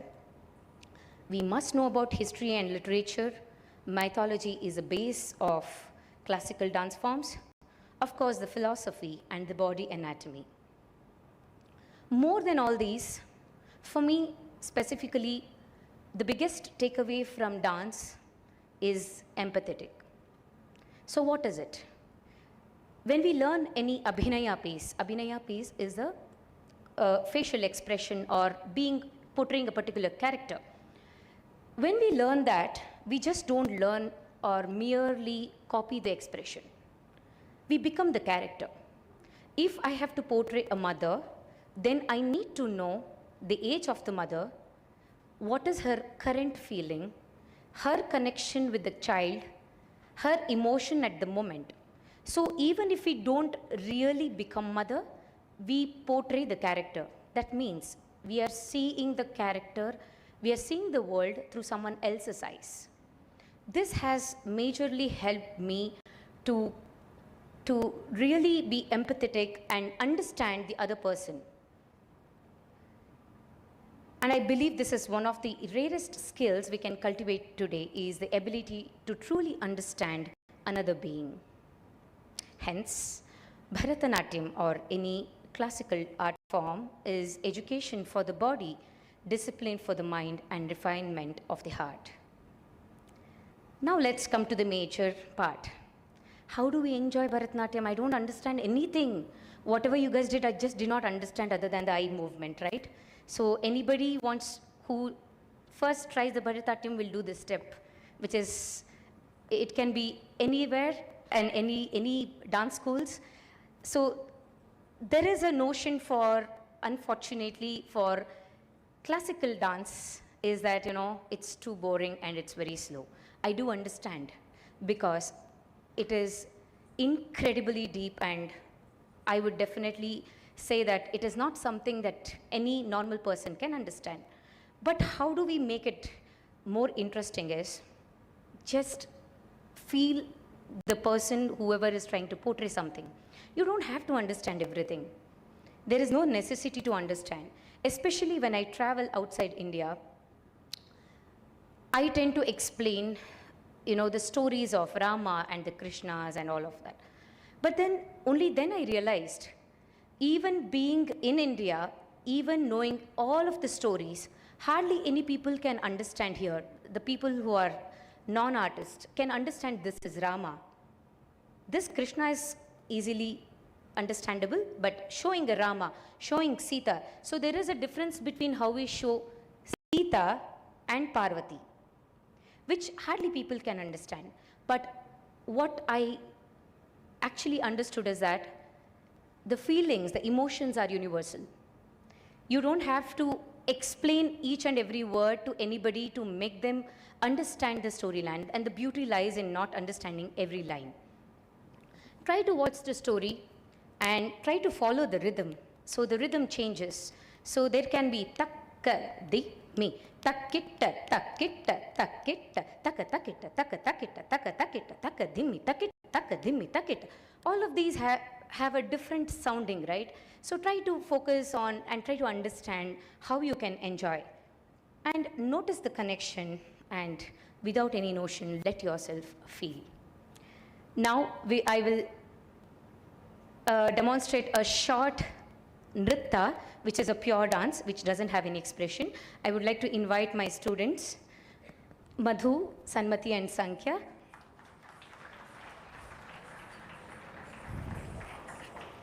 And this is called Natuvangam. These are the symbols that we use. And I will be reciting the syllables, the vocal syllables called Cholkattu. And this is how our everyday practice happens in the classes. And whenever you see a live dancing, that means with the live music, Natuvanar, if I'm playing the Natuvangam, I'm called Natuvanar. I will be the one who will be guiding them on the rhythmic. I'll be helping them with the rhythms. Ready? Talung kutaka dikutaka tadiginatum tadik takanaka jam tari kitataka dik takanaka jam tari kitataka dik takanaka jam tari dik takanaka jam tari kitataka dik takanaka jam tari kitataka dik takanaka jam tari kitataka dik takanaka jam tari धिक तक नक जम तरी kit तक तद्धिक तक जम तरी तक धिक तक जम तरी झम तर तक तदि गिण तुम तद्धिक तक जम तरी तक धिक तक जम तरी तक तदि गिण तुम तद्धिक तक नक जम तरी धिक तक नक जम तरी तक नक जम तरी नक जम तरी तधिं गिण तो तधिं गिण तो तधिं गिण तो तद्धिक तक नक जम तरी धिक तक नक जम तरी तक नक जम तरी नक जम तरी तधिं गिण तो तधिं गिण तो तधिं गिण तो तद्धिक तक नक जम तरी धिक तक नक जम तरी तक नक जम तरी नक जम तरी तधिं गिण तुम तधिं गिण तुम तधिं गिण तो ता.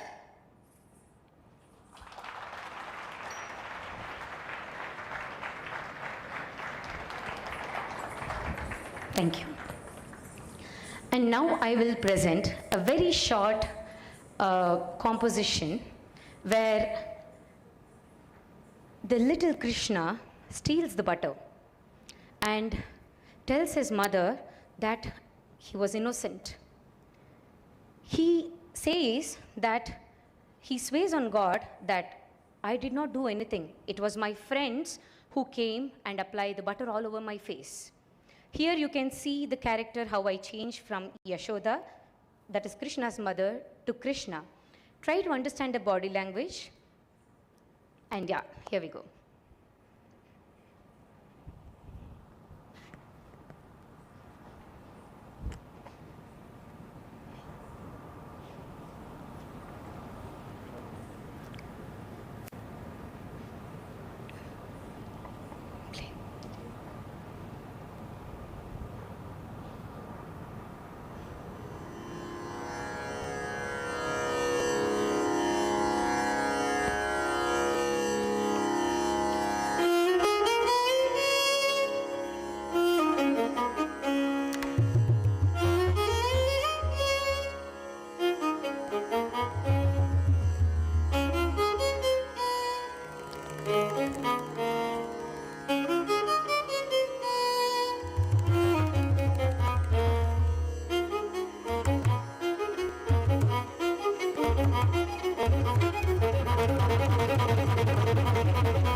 Thank you very much for having me here.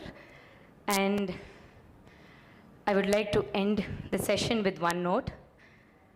We have this incredible gift of Indian classical art form. I feel it's all of our duty to preserve and promote them. If not being an artist, but at least being an invested audience and an encouraging audience. Thank you very much for having me.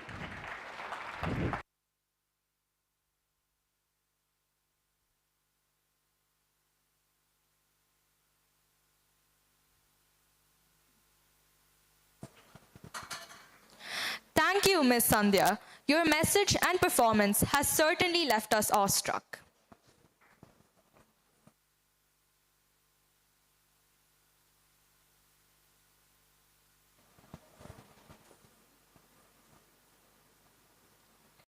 It has been a truly enriching experience to listen to these inspiring speakers and their remarkable ideas. We sincerely value their innovative thoughts and meaningful contributions. To honor them, may I now request our respected CEO of Lighthouse Learning Hub, Mr. Sadashiv Nayak, and Mr. Srirang Tame, President, District Rotary Club, to join us on stage.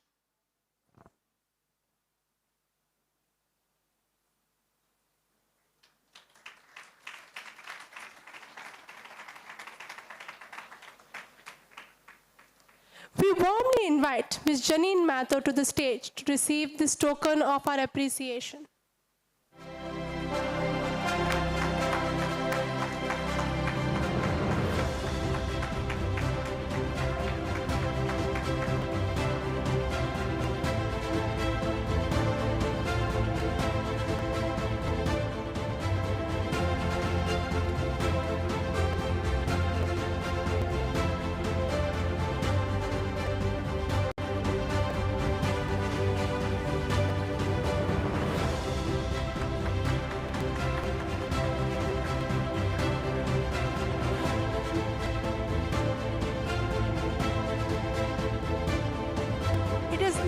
Pleasure to invite Mr. Arun Sivak to the stage to receive our heartfelt appreciation.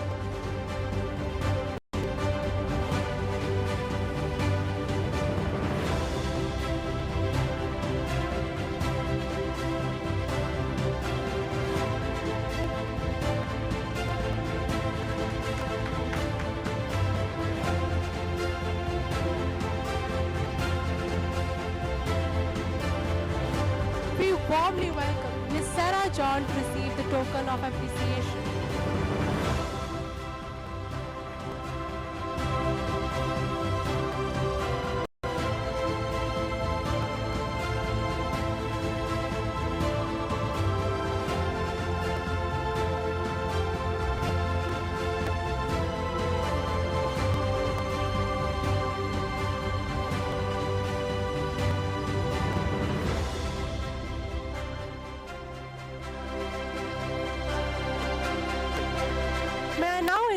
Ms. Sandhya Udupar to receive the honor.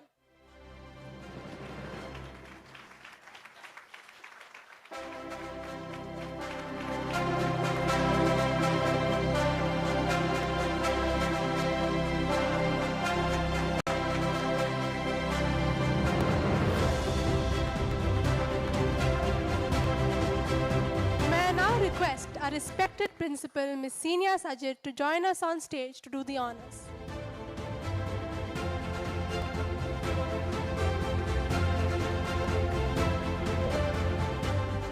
May I now invite Mr. Sadashiv Nayak to receive our heartfelt appreciation.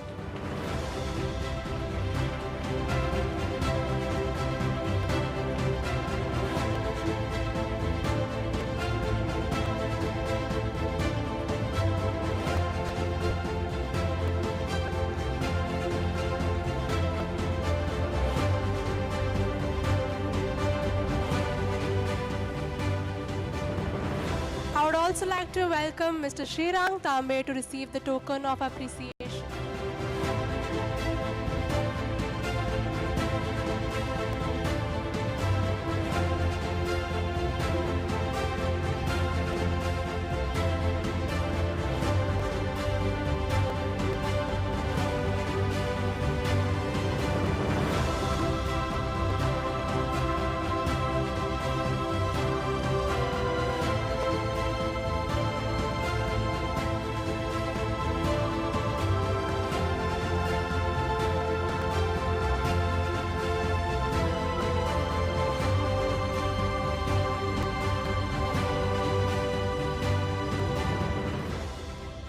We now pause for a lunch break. Kindly rejoin us at 12:45 for the next part of the program.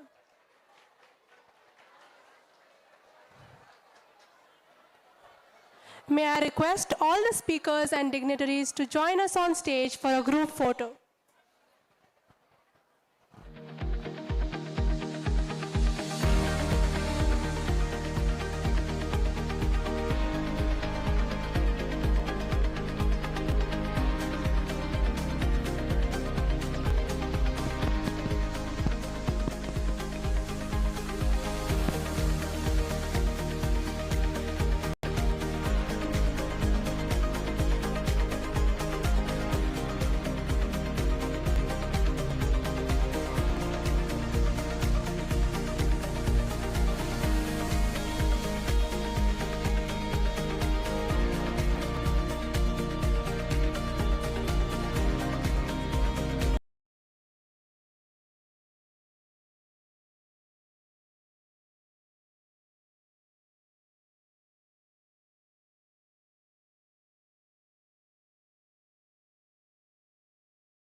Let us give a hearty welcome to our next speaker, Ms. Sachi Singh, one of our students of EuroSchool Whitefield, to the stage.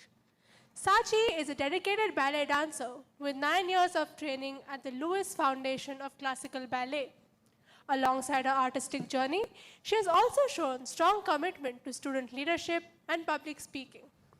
Sachi has demonstrated an initiative beyond school leadership as well, having pitched a business idea to the founder of White Canvas India, Samaresh Shah. She has also taken important leadership roles and been a part of the organizing committee for the first edition of ESW Month. Known for her confidence, thoughtful opinions, and strong leadership skills, Sachi is also rational, logical, understanding, and considerate in her approach. She represents a balanced blend of discipline, creativity, and responsibility. Please join me in welcoming Sachi Singh to the stage.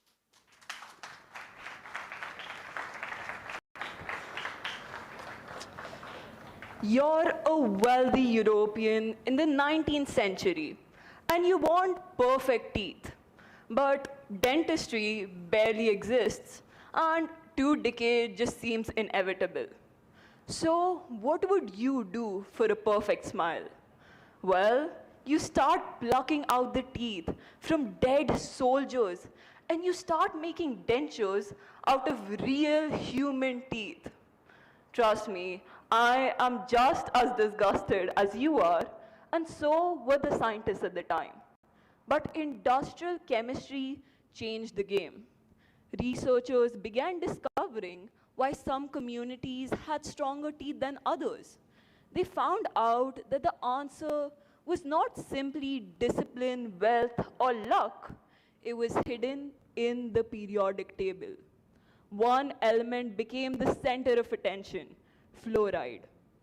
Researchers discovered that naturally occurring fluoride in water could strengthen tooth enamel and make teeth more resistant to decay. What was next? Well, water fluoridification programs and the simple addition of fluoride to toothpaste reduced cavities for millions of people around the world. But the lesson here is so much bigger than teeth, because sometimes the answer to a problem is right in front of you. You don't have to accept things just the way they are, but you need to be curious enough for a better answer. In my opinion, a lot of ideas weren't rejected because they were wrong. Oftentimes, they're rejected because they're coming from the wrong person. Now, for centuries, sailors couldn't determine longitudes. So the government provided huge prizes to whoever could. A clockmaker, John Harrison, did just that. But once again, he was met with so much prejudice against him. Because why would expert sailors listen to a clockmaker? Am I right? Once again, the idea was right, and the evidence was strong, but it seemed to have come from the wrong person. But it's ordinary people like you, me, and the clockmaker who are bound to change the world. All you need is enough confidence to face any embarrassment that may come your way. Now, human progress has never been linear. It's more of a web of unrelated events. I mean, seriously, who would have thought that the Black Death could have stimulated the invention of the printing press? So many people died in Europe at the time that there was a clothing surplus. The residents then decided to turn these rags into cheap paper. And that same cheap paper created a huge demand for books. Once again, a tiny cause with a massive consequence. This brings me to my next point, and it's called the trigger effect. As years have gone by, the things that we take for granted have multiplied. I mean, just try crossing the road for once. Whether a car knocks you down or not depends on the person who fitted the brakes of the car. Just one tiny error in this network will be seen like ripples on a pond, just multiplying one after the other. The people walking past you, cars passing by, and phones buzzing in your pocket. It's all part of a chain reaction. because history was never made from grand moments. It was made from ideas that seem insignificant or even ridiculous at the time. The problem is, we humans love simple stories. We say that the internet was created, the Industrial Revolution happened, and modern medicine improved. But that's not how history works. The world changes when individuals translate ideas into actions. The real question I raise is, why are so many of these ideas rejected if they're so valuable? Well, new ideas naturally threaten old beliefs. People prefer certainty and comfort. Once an idea succeeds, it's really easy for me and you to sit here and say, well, why didn't people just accept this sooner? But before success, it's uncertainty that prevails. Because progress was never just about intelligence. It was about willingness. Without it, even the best ideas remain trapped on paper. During the Napoleonic Wars, Britain was producing some of the finest graphite in the world. Now, I agree, making great pencils seems trivial, but for engineers, this was a game changer. Why? Because better pencils meant improvement in precision manufacturing. Better precision manufacturing meant better machinery. Better machinery led to industry development, and that same industry development is what led to the Industrial Revolution. This next story that I'm about to share is, to me, nothing short of a superhero story. Because the only catch here is that the superhero isn't even a human, it's a phone. After the Cuban Missile Wars, both superpowers, USA and Russia, realized something terrifying. Nuclear missiles could land within minutes, but messages between diplomats would take hours. Consequently, they created the Moscow-Washington hotline in 1963. But this wasn't just a phone. It was a secure teletype system which allowed leaders to communicate, whether that was in the Six-Day War or the Yom Kippur War. And it really goes to show that oftentimes the best inventions during wars aren't even weapons.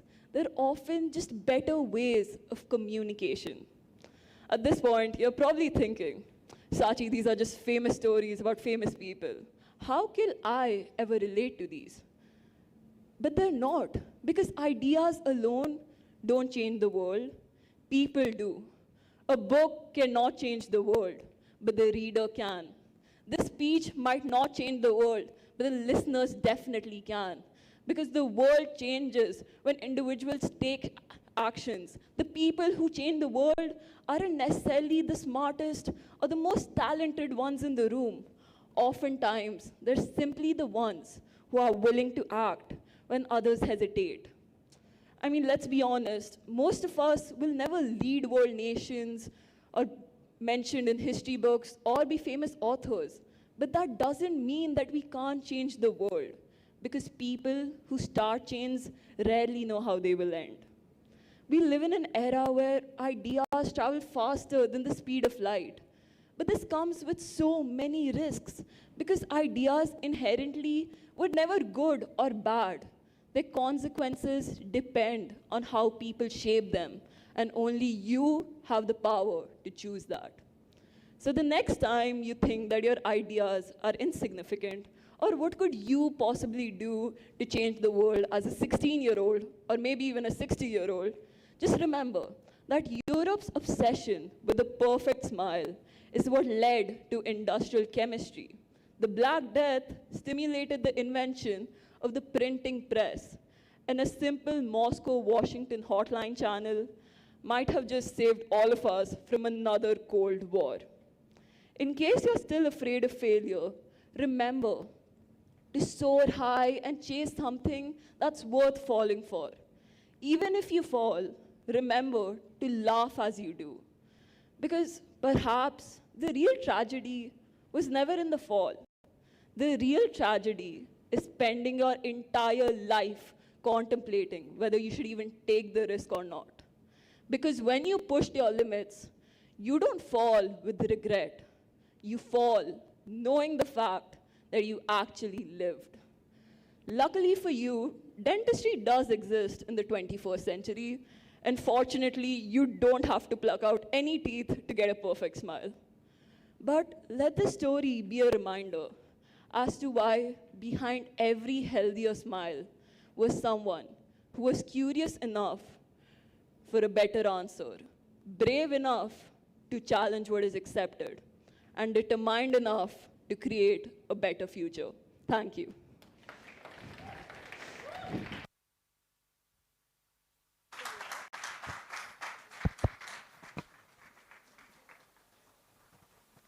Thank you, Sachi. Your speech encouraged us to think deeply and act positively. Let us now welcome the next set of anchors, Anushka and Arshdeep, to continue the program.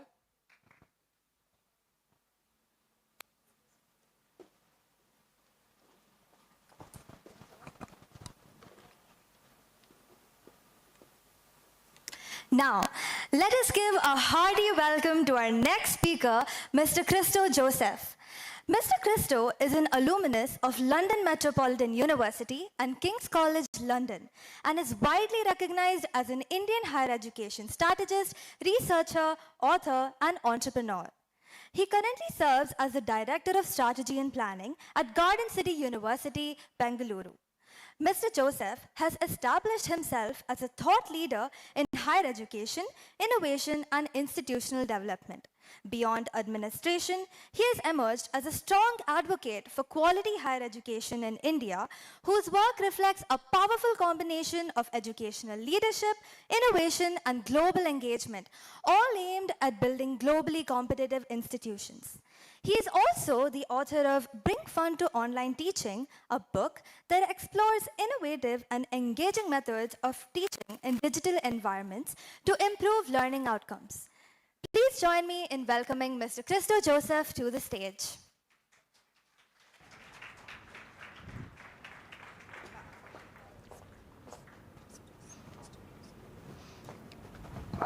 Hello, everyone. Hello. Good afternoon to all of you. Now, with a show of hands, can you tell me how many of you believe fun is an integral part of learning? Show of hands. How many of you believe? Madam, everyone believed. I can just walk out now. I think I've done my job. You all believed. So let me tell you, I also agree with you. You know, let me do something for you here right now. I know you have had some lunch. You must be sleepy. Someone just told me a while ago, they said, you know, there's a reason why they call speakers after lunch. There's only two. One is you want to give them a good lullaby they can sleep, or to wake them up. So what I'm going to do now is try the latter. I don't want you to sleep now. But I'm going to start by saying something right now, which I think I would like you to visualize. So, I told you don't sleep, but visualize with me. So now close your eyes, please. I would like you to think about that fun experience that you had very recently. Some kind of an enjoyment that you had. Think about that place. It could be, I don't know, with your friends, family, something, but think about that experience. Live that experience. Breathe in, breathe out, open your eyes. My dear friends, what just happened just now is that you visualized something that was completely fun for you, and in that moment, brought back to you at this particular place, and you started imagining that same process. And that's exactly how fun also works. And I want to tell you that what you just did now came from your memory, and it didn't come from information, my friends. It came from an fun and emotion that you had. Do you all agree with me? Yes? I hope yes. So in essence, what I'm trying to tell you is that what we remember is not of information, we remember because it was a moment that you wanted to, which had fun and emotions. Now, why am I here? You would have seen that topic, serious fun. I'm here to tell you that we should have some serious fun in education. And that is, my friends, the secret to having an inability to have lifelong learning.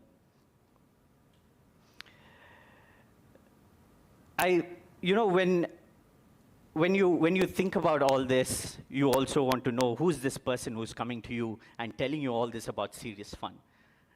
The MC was very kind enough to read out my profile. You know, educationist, investor in startup, working with universities across the world, all of that. But if you ask me, I would say I'm just a curious learner. And that's the title I'd like to be known as. And I always care about some certain questions, and I've always felt very dearly about that. And that question is about how do you make educational institutions not just some serious place, but a place where things are alive, where you're enjoying. How can we do that? Is a question that I've been pondering. And I can tell you, I can share some insights with you today on how that can possibly be made. I want to do a small activity with you right now, okay? You can see those numbers right here? All of you, yes? So, what I'm going to do is, I'm going to show that numbers to you again. All you need to do is remember those numbers in the same sequence. Can we do that? Yes? Some just said no, but please try. Okay, please try. So, the only caveat is, I'm going to keep that numbers only for 5 seconds is good? How many? 10? 11?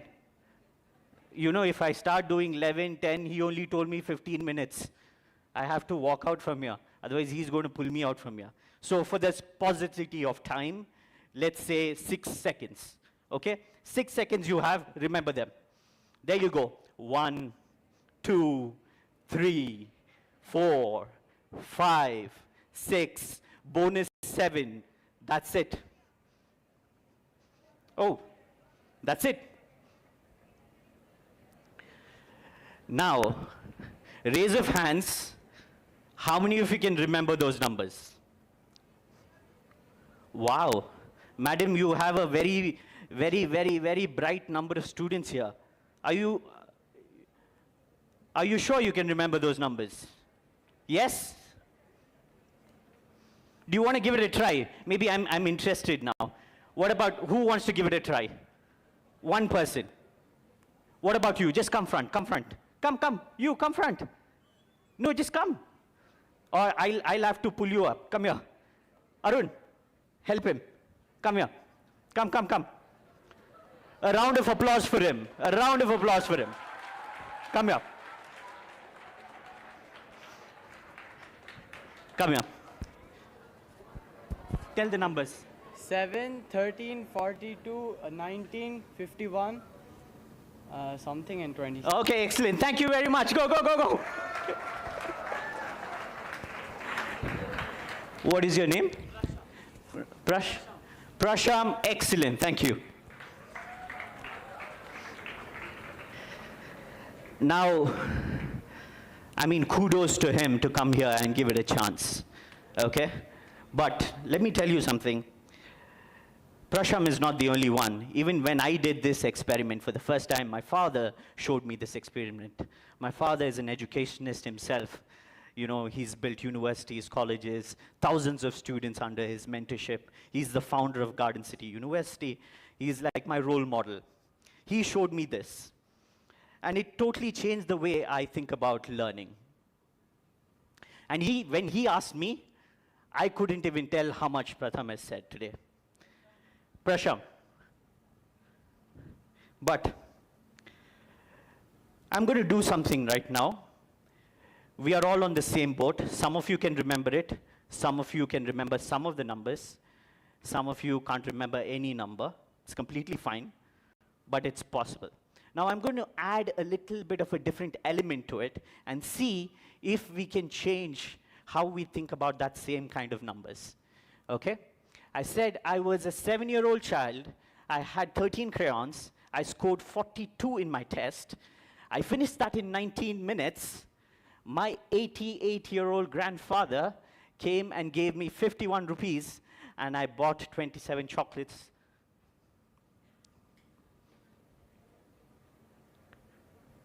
Do you want to read that? I was 7. I had 13 crayons. I scored 42 in that test. In 19 minutes, I finished it. My 88-year-old grandfather came in, gave me 51 rupees, and I bought 27 chocolates.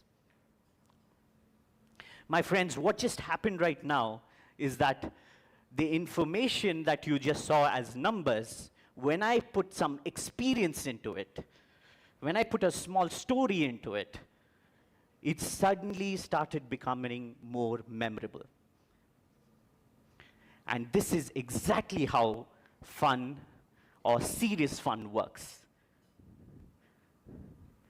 It's about emotions that you can create, and it's that emotions that essentially, when it was just numbers, nothing was here, but then when I added a story to it, the element of fun to it,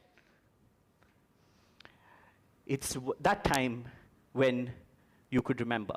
And I say this is the main point that I would like you to keep in your mind. And I would like all of you to repeat with me on this. The brain remembers what the heart enjoys. The brain remembers what the heart enjoys. And this is going to be my central theme of what I'm going to be speaking to you today about. There's a layer of, unfortunately at education, what happens is we talk about it quite a lot. Even as educationists, we talk about it quite a lot. We say, have fun. You need to have fun. We mention it quite a lot, but unfortunately, it's something that we least understand or least explore. Because we believe when you're having fun, maybe it is not serious, or maybe it is not something that is that you are supposed to do. You always look at it as enjoyment, but that's not true. When I did this whole experiment, you saw that you could connect a few dots. And for the most side of things, what happens is that because that element of fun is not there, the way that we look at education has been, how much can you memorize? How much time can you spend sitting still? And this, essentially, what it is doing to us is that we are losing our ability to think, and the joy of learning is actually being lost. So when fun is not included, this is one of the main essence of why we lose joy in education. A study of the World Economic Forum suggested that 65% of children who are entering primary education will eventually work in jobs that don't even exist. Yet, we ask, please memorize, prepare for examinations. This is how we have been trying to create our education system, where now memory of facts, passion for listening, all this is taken, it's not taken into consideration. What is consideration is taken is how much can you remember, and how much of what you remembered you are able to write in your exams. Most of those information that you can get, what you're asked to remember, you can get it in seconds through these companies. Is it true? Yes or no? And fundamentally, we are missing out on these things. we're missing out on how curiosity, enjoyment, excitement, surprise, joy is all missed. Essentially, if you want to have this, if you want to have fun, the scientific way of how to do it is actually, when you are having fun, you do not care about the place, you do not care about the space, you do not care who is around you. Your brain releases something called as dopamine, the happy hormone, which makes you excited, which makes you want to learn, which makes you get into the zone of thinking and remembering things. Because there's emotion involved whenever you have these elements, which is curiosity, enjoyment, excitement, joy, and surprise. So, this is not just me, but neuroscientists have said this, and they've said it, the more emotionally engaged we are, the deeply we learn.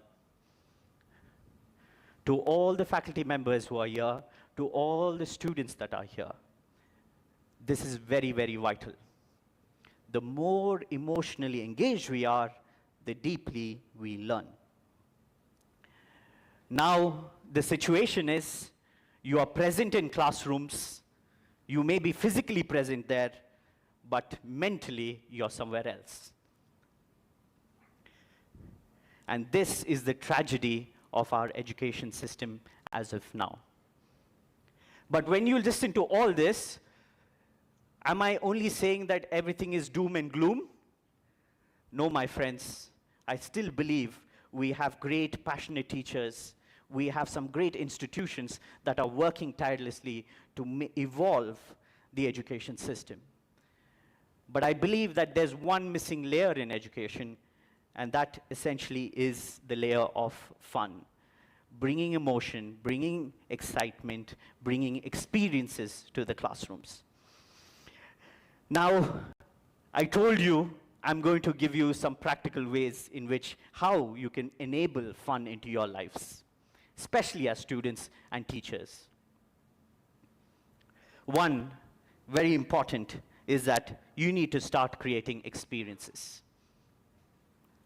Think of the first day of school that you came in.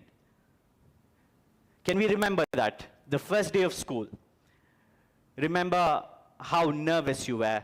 Remember, were you holding your mother's hand? Or were you crying? Can you remember that day? You remember that, don't you? At least some essence of it. Why is that? You remember something that happened 10 or 15 years ago, but if I ask you the same question, what did you learn last week at history lesson or in social studies? I'm sure it'll be very difficult for you to answer that. What is that? It may not. You may not remember it. And that's essentially why, because one was an emotion, the other was just information. Last week, your social science or whatever that subject was just some information that you wanted. But your first day of school was an emotion that was there. Believe me, when you can create an experience that becomes an emotion, that makes the formation of memory, or you can remember some things. So essentially, the experience becomes an emotion, the emotion becomes the memory. This is the first and important part. You start creating experience, make them feel. Second, participation. Raise your hands, how many of you know how to swim? I saw that you have a nice swimming pool. How many of you know how to swim? Okay. For the people who do not know how to swim, I'm going to give you a wonderful book on how to swim. Okay? You need to read that book, and next week, you are going to jump into that pool. Can you do it? You read a book and you jump into the pool. Is it possible? Never. I assure you, never. So if you want to learn swimming, what do you need to do? You need to go jump into the pool. You need to drink some water, drown a bit. Exert all energy that you have, and only then you can do it. As educators, we need to ask a similar question. How much of that we are teaching can students actually go and do? It's a question that needs to be thought of. And if you look at this learning pyramid that is there, you know this, from the top to the bottom, it shows top, the least effective way of learning, bottom shows the most effective way of learning. And my dear friends, if you look at how our education system is played, it's always, and unfortunately, on the top part, especially on the top two, reading, listening. And that is one of the least ways of which you can ever learn or can make yourself better at understanding whatever concept that you're learning. So, if you really want to learn something, you need to do. And only if you do, you will be able to understand what are your flaws, and then you can rectify to make it better. Unless you do, you will not be able to master whatever that you want to achieve. So participate. When you participate, you understand, and only when you understand, you can course correct, and that is when you can retain the information. So, first make them feel, or first experience it, then make sure that they participate. And only when they participate, you will be able to understand, or you will be able to retain information. So not just this, I've created a serious fun toolkit to share with you all. And that is, you need to replace answers with curiosity. Only when you're able to replace that, you will be able to retain information. See, some of the best inventions in this world did not start with answers. It actually started with questions, and very tough questions. And those questions were questions that enabled curiosity. This is for the wonderful teachers that are here. Think about if you wanted to teach gravity, you came into the classroom, you don't just start saying, today I'm going to teach you about gravity. What if we started saying, and you pose a question to the student and say, what if gravity did not exist? What would happen? And you build around that question. And when you build around that question, you are igniting curiosity. And that creation of curiosity is how you can actually create some format of fun, some format of seriousness into it. Next is replace pressure with play. They say that, you know, if you are under pressure, you may be, you know, you're losing out on things. But I would say, you know, if you are able to convert any kind of pressured situation into an environment of play, it's going to be highly, highly, highly beneficial for you. And if you can convert revisions into some kind of quizzes, if you're able to convert some concepts into some games, if you're able to convert ideas into some format of a competition, I believe you're on the path for some serious fun. Next, I would say you replace fear with progress. Failure, my friends, is not the end. It is the beginning of your realization that you're on the road to success. You need to replace fear with progress. You need to celebrate questions, you need to celebrate effort, and you need to celebrate improvement. It's only when you do all this, you get into the business of serious fun. Now, everything that I've told you, if you think about it, none of it required big budgets. None of it required change of education curriculum. All it required was to have a different mindset. And that mindset, which is to tell that fun is not a distraction. Fun is the most enabling tool for learning. Because, my dear friends, I told you, and if you remember, the brain remembers what the heart enjoys. Thank you very much.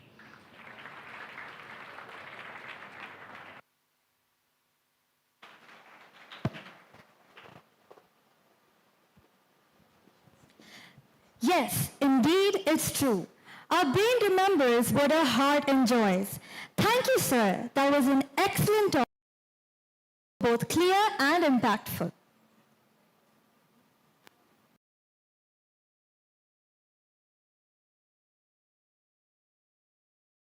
Next part of the session, may I call upon our next speaker, Shaurya Singh, student speaker from EuroSchool. Shaurya Singh beautifully balances competitive drive with a profound commitment to service. He served as head boy for the 2025-26 academic year, successfully organizing major initiatives like Express, Invictus, and ESW-MUN.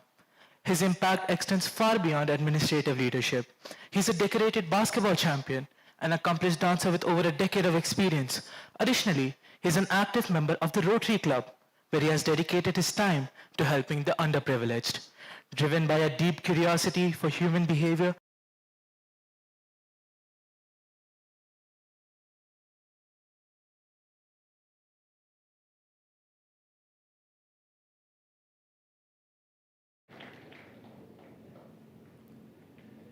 Imagine you're sitting in a library, dusty shelves, the smell of old paper, and you decide to pick up a book. You aren't sure whether this book will be worth your time, but you open it anyway. You read the first page, then the next, until 3 hours have passed by, and you stand up and think to yourself, I'm not the same person who sat down to read this book. So what really happened in there? The library didn't change. The words on the book didn't change. But what did change was you. Ideas aren't things that we have. Ideas are things that have us. And when an idea takes hold, when an idea truly has you, you cannot help but walk differently, lead differently, and view the world with a different lens. Ideas exist in 2 states. First, in your mind or your imagination, and second, in reality. And the process of converting that idea from imagination to reality is one of the most important.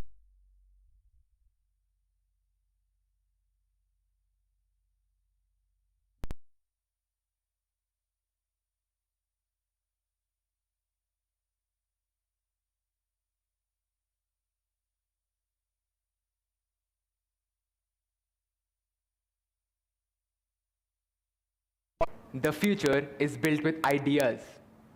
But ideas alone don't change the world, because ideas don't act. People do. And that brings us to a fascinating question. What happens when an idea enters your mind? I want you to think about yourself for a moment. A teacher who said something you will never forget. A movie you watched which changed the way you view life. Or a conversation you had with a friend which you still remember to this day. Notice something here. The words in the conversation lasted only a few seconds, yet the impact lasted far longer. Why? Because ideas are like seeds. Once planted in the right mind, they grow, sometimes quietly, sometimes for years, and then suddenly they transform everything. One idea can alter a decision. That decision can alter a life, and that life can alter thousands, if not millions of other lives. The effect spreads far beyond what we can see. Like a domino chain. One piece falls, then another, until the entire pattern changes. Now, I want to share a story about myself, something similar to this library scenario. Exactly a year ago, when I started my JEE preparation, I was getting really bad test scores in my first few tests. And I mean, the scores were so awful that I found myself sitting on my bedroom floor one night, wondering where it all went wrong. At that point, I'd convinced myself that I wasn't smart enough, that I wasn't cut out for JEE. Because up until then, I was pretty good with studies. I didn't really have a problem with grades or anything. So I felt like I hit a glass ceiling. But that is when, just by pure chance, I looked at a book I had, The Mindset by Dr. Carol Dweck. Essentially, this book states that there are two types of mindsets. Now, fixed mindset and the growth mindset. The fixed mindset believes that intelligence is something you're born with. You're either smart or you aren't, and you can do very little to change it. But the growth mindset, on the other hand, believes that intelligence can be cultivated, that IQ can change, and you can gain abilities through learning and effort. I realized that I was stuck in the fixed mindset, thinking that I didn't have the talent to begin with.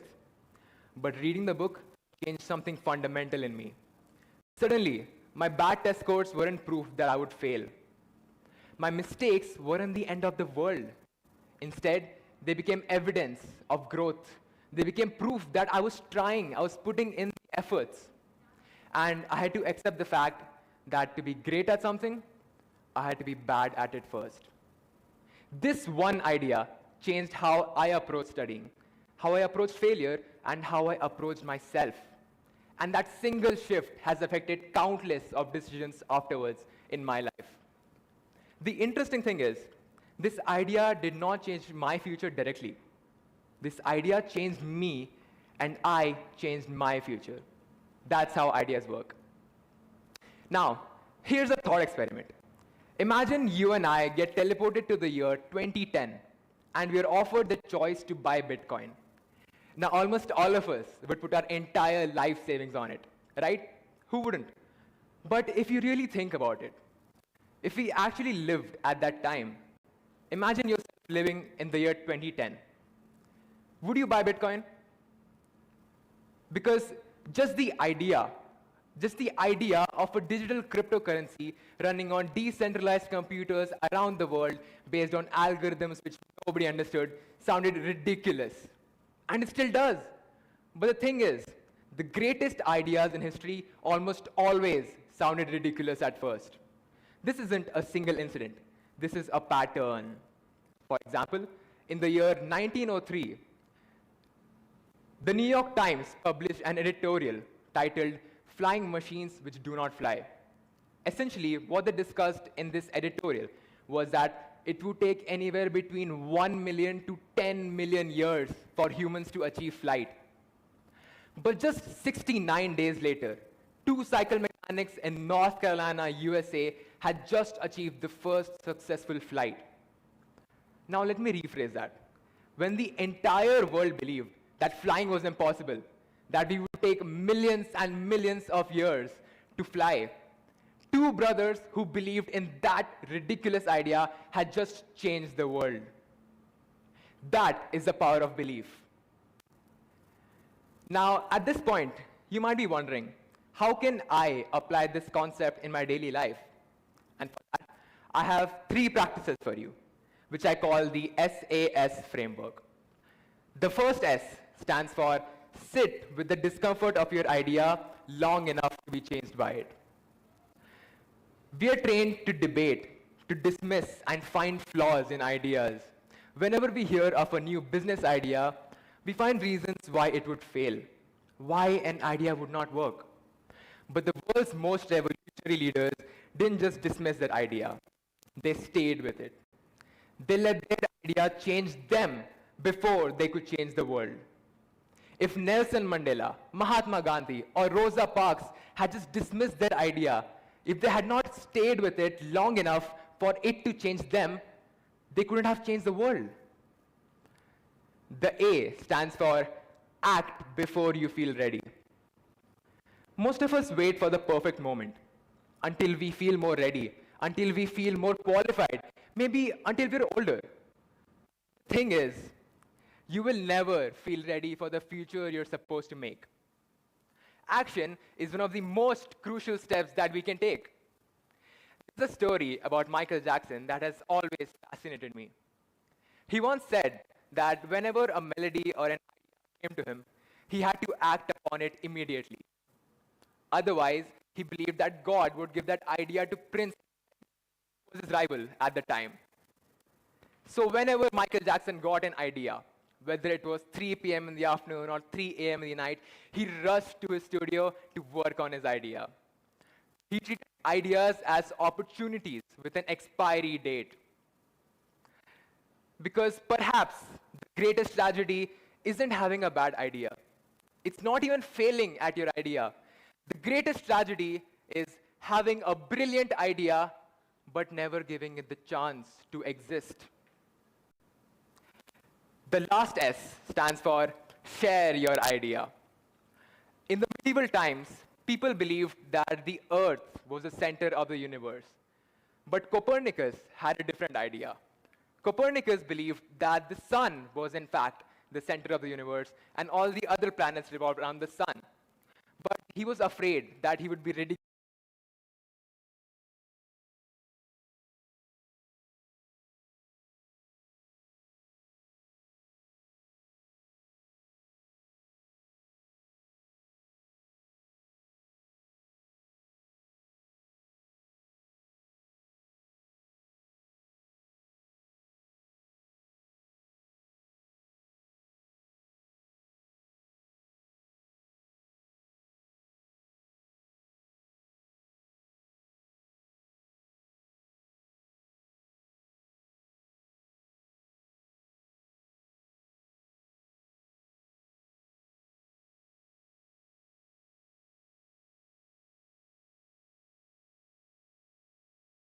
With the discomfort of your idea long enough to be changed by it. Act before you feel ready and share your idea. Now the question I ask you today is not what next billion-dollar idea will change the world. No, that's too large for any of us to hold. The question I ask you today is smaller. It's closer, it's more urgent. What idea is already inside you that is half-baked, which makes you feel uncomfortable or maybe a little frightened when you think about it? Because ideas like that, ideas which invoke some sort of emotion in you, ideas which make you feel a type of way, those are the ideas which have the potential of truly changing the world. Now, what I want you to do is to embrace the discomfort that comes with the idea. I want you to analyze, interpret, and question your idea in all the ways possible. Because if you believe in your idea long enough, the world will have no choice but to follow you. At last, whatever you do, never ask yourself, what if I fail? Instead, ask yourself, what if I fly? Thank you.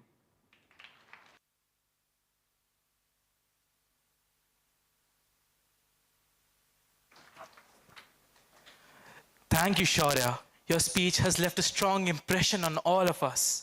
We truly value the confidence and positivity in your presentation.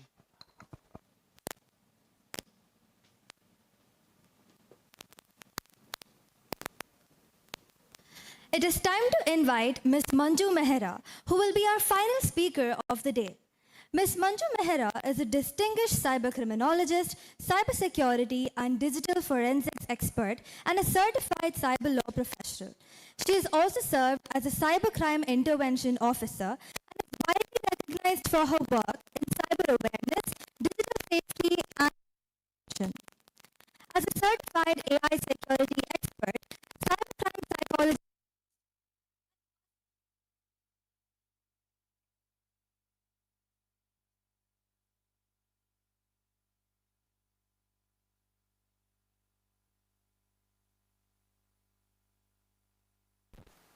It is time to invite Ms. Manju Mehra, who will be our final speaker of the day. Ms. Manju Mehra is a distinguished cybercriminologist, cybersecurity and digital forensics expert, and a certified cyber law professional. She has also served as a cybercrime intervention officer and is widely recognized for her work in cyber awareness, digital safety, and crime prevention. As a certified AI security expert, Cybercrime psychology professional and master trainer, she brings deep expertise in the evolving landscape of technology and cyber threats. In addition to her technical work, she serves as an assistant chief traffic warden with the Bengaluru City Police at the Whitefield Traffic Police Station, reflecting her commitment to public service and civic responsibility. She is also a certified POSH trainer and an amateur HAM radio operator, demonstrating both her versatility and dedication to community engagement. Please join me in welcoming Ms. Manju Mehra to the stage.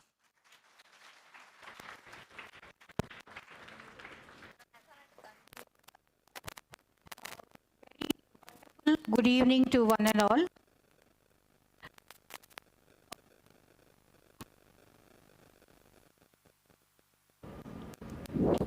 Yeah.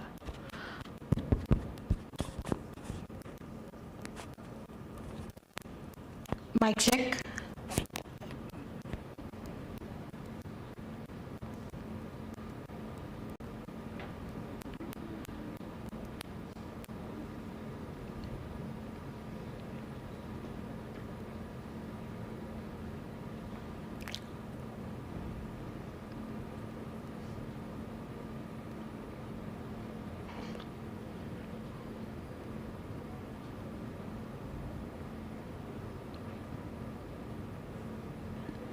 Thank you. You know, this is something a real wonderful start when some technical errors happen. We think there are walls, something called as a firewall. We believe in it. We believe there is some huge terminology called as cyber security and encryptions and blah, blah, blah, huge terminologies. But these are absolutely nothing.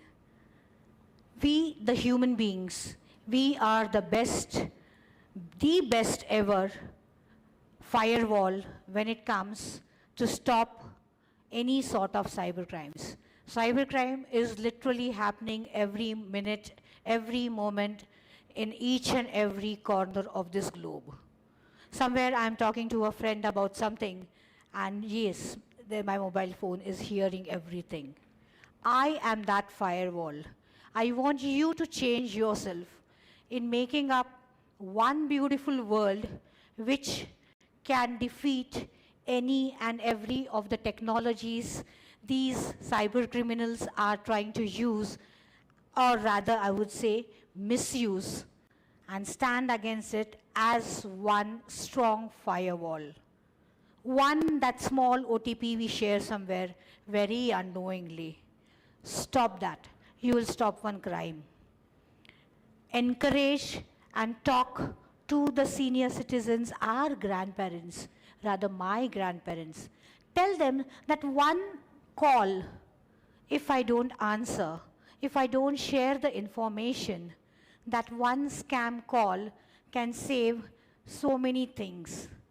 Your identity, your personal identity, your information, your bank accounts, your online and offline presence, all those risks which come along with it, all can be taken care of only if we start spreading the message of awareness. Start it with you. Sometimes, you know, that you or that one singular I, when we make it into we, it adds to a huge, tremendous power. Make it into we. One house, one community, and that message spreads slowly to the whole world, including our nation first. Your small step towards, you know, you don't have to be like one big cybersecurity expert or having some huge lot of degrees and courses and certifications. The change, it will begin with you. You have to be the pioneer. You have to take the steps, bring out that change, be yourself, make yourself, you know, understand the challenges. We say now AI has become, you know, it's one challenge. It's one interesting field. Yes, it is interesting, but who is the one building that AI? Who is the one allowing AI to replace us? Are we human beings actually replaceable? our knowledge is original. You know, we have got something which is very much unique, and no matter how much ever, whatever you try and feed to those AI machines, they can never be equal to us. We have got our common sense. We have got the ability to stop, think, pause before we click somewhere, before we share something, before we talk about something. We have got that capability to think. That one small pause can save so many things all around us.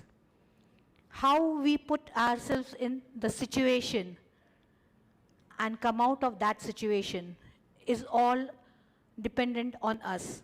And something which is very much commonly available with us is, again I will say, it's a common sense. Apply it. Link your heart and your mind together. Let it, work together.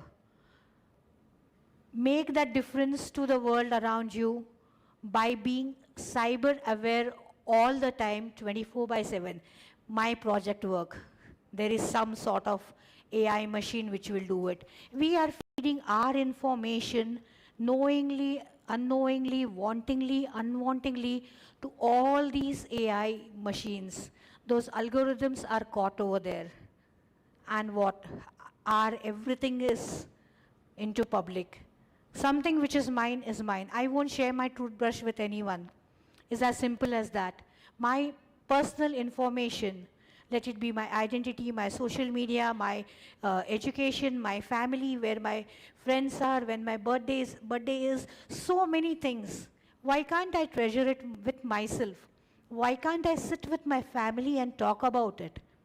We have to come to a balance between the use of technology, the ease of using the technology, and what I share online, and what and how it is going to reflect in future. Your English teacher must be teaching you those WH questions, how, when, where, why, all those things. We just think their value is just of 1 mark in the English grammar. That's it. But in not only the cyber-related situation, in many situations of your life, if you take a small pause, ask yourself, how? Why is this happening? What will happen if I share this? What will happen if I don't do it? The WH questions have a huge relevance in your life, no matter what you do, where you are, where you go. Today you are sharing something. Tomorrow you might just end up, doing a casual comment somewhere online, just thinking, by calling somebody some names, and then you might delete it. But in this world, the wonderful, beautiful cyber world, the footprints do not get erased. They remain over there. That's where our beautiful advancement of forensic science comes into play. We think that we have erased, we think we have deleted, we have done this, we have done that. No. Science and technology has advanced. Your footprints in the cyber world will remain forever. Imagine if they are going to be portrayed somewhere out once you grow up, and they say like, oh, this particular person has been speaking like this, has said this, has done that. So that will be the image that you carry forward. How you put yourself in this big world, how you think beyond those AI and their given words, how you put your own creativity to the best, how you want to stand out. The challenges what we faced as kids, what you are facing, and as you grow further, they're going to totally be changed. So where do you draw the line? Where do you stand up? Who do you stand up for? Whom do you look up forward to? At the end of the day, if you just stand in front of the mirror, can you just look into the mirror and say, yes, my day was good, what I did was right? Some things, ethics and principles, these are two things which I personally believe in, and that the principles and the ethics have actually made me what I am. Of course, the guidance of my teachers, but those small ethics, those small rules, they may seem at times very funny. But if we have the right principles, right ethics, we can be somewhere. You know, while coming over here, I love to always tell this particular incident. I was remembering on one particular journey. I was caught in the traffic signal, and I saw one pink color elephant flying in the air. Okay, I have got a dash cam proof. It was a pink color elephant which was flying. I was mesmerized by looking at that elephant which is flying. And I actually, though my dash cam was recording, I still removed my mobile because I was at a traffic signal. So seeing that it's more time for it happened to, the signal changed to green. So I took a video and a photo also. Will you believe what I'm saying? Just because I am someone and I'm saying on this stage, you might believe? No, you need to question yourself. But what I'm telling you is the truth. What I missed telling you was, I saw a pink color balloon which was flying in the air, which was being sold by a balloon seller at that particular traffic signal. I told you half part of the truth. So in the meantime, you each one had your thoughts moving around. What is she saying? What is she trying to say? Something is wrong. She's gone off beat. So many things must have come down to your mind. But the way I am telling the whole truth, the proper truth, and how you forward verified or unverified information to the next person. And while we are sharing that information, we end up adding a few words of our own. So whenever you actually hear, you need to hear it fully, not the encrypted or a short part of it. Read it properly before you actually end up forwarding it. Verify whether it is actually true, not because just someone you know has shared it, has said it. You need to understand the difference of a thin line between real and reality. No matter what you do, where you go, you will be enjoying a lot of wonderful new nuisances in this cyber world. You have to be actually be getting prepared for it. If you're getting some messages that, you're going to get this for free, answer this call, complete this KYC, do this, do that, do that, do that. Remember, there are no free lunches. Absolutely, no matter what, you're not going to have any free lunches anywhere. You have to work hard for it. Nobody is going to give you anything for free. You have to earn it. You have to work hard for it.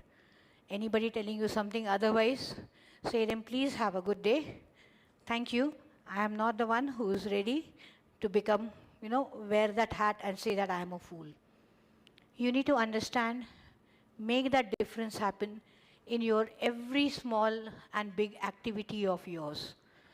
Somewhere, cybercrime is increasing. Children, they feel like, by using a particular type of words, going and playing some particular type of games, earning some points, that is something which is going to make you someone that one person over there. No, it doesn't happen like that. You are what you are. You don't have to show to others what you are.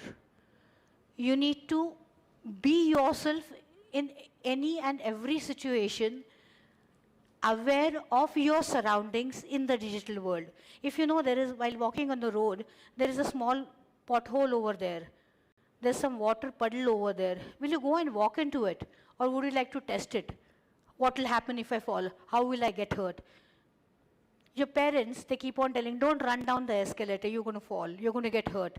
So do you want to experience by running over there and saying, oh, this is what happens, this is what mom meant, I should not get hurt. In the cyber world also, we keep on telling, we keep on trying and spreading the awareness, but it is up to you how to implement it. Your strong passwords are something, a big digital shield for you. And do you think the cyber criminals, they actually use technology or, some big lot of things to create that crime or reached out to you? No, they actually reach out to you as a human being.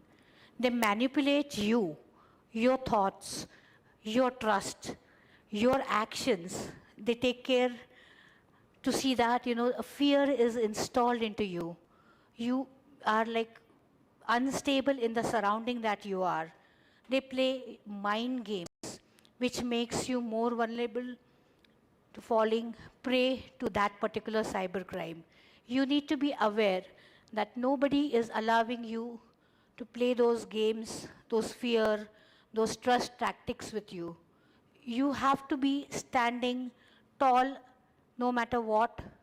Keep your mind cool. A small pause. Think.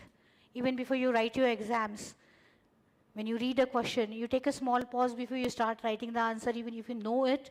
Even if you don't know it also, you're going to take a pause.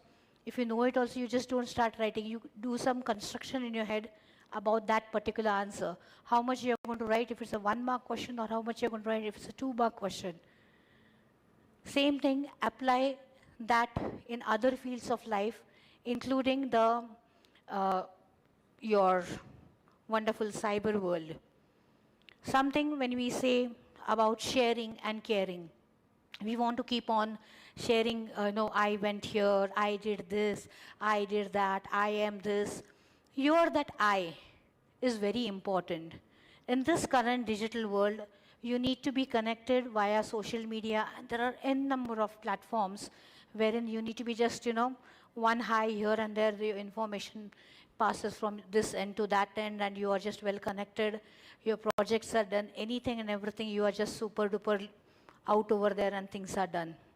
But at the same time, how safe the platform is where you are doing sharing, where you are being actually cared, what is ethical, what is not ethical. Use your own personal intelligence and your common sense, apply it as the best firewall. Be safe no matter what in this digital world. Your safety, your common sense, your personal presence is what is going to keep you up and safe in this cyber world. Thank you.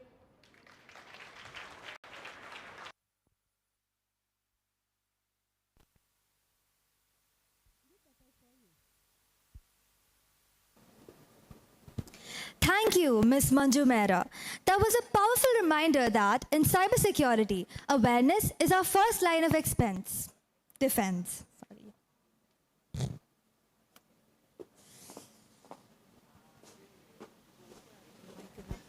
We sincerely thank our speakers for their inspiring ideas, thoughtful experiences, and valuable insights shared with us today. Each speaker, from the beginning till the end, has contributed meaningfully to the true spirit of TEDx by spreading ideas worth sharing and by inspiring our young minds to think big and act big. Your speeches have enriched this event and left a lasting impression on all of us. To honor our speakers for their remarkable contributions, may I now request our respected principal, Ms. Sinia Sajid, to kindly come on stage for the felicitation.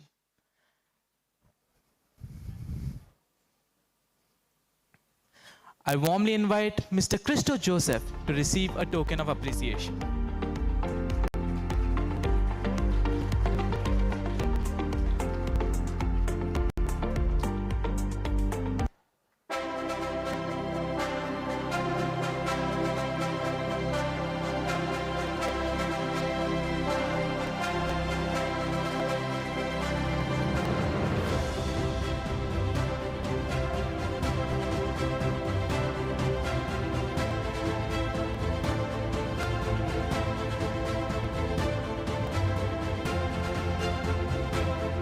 Now, I invite Ms. Manju Mehra to kindly join us on stage as we honor her.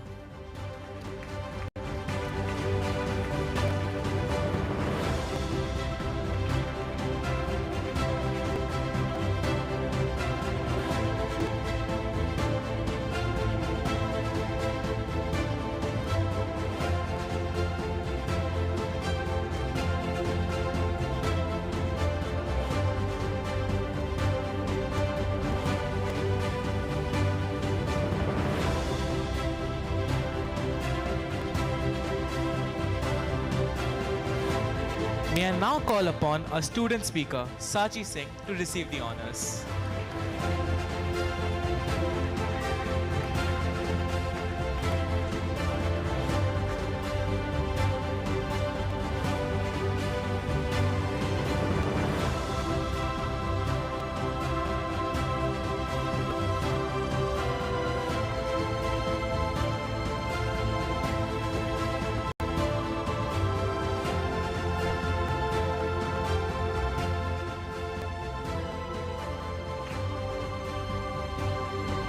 Now, joining us is our student speaker, Shaurya Singh, to receive the honors.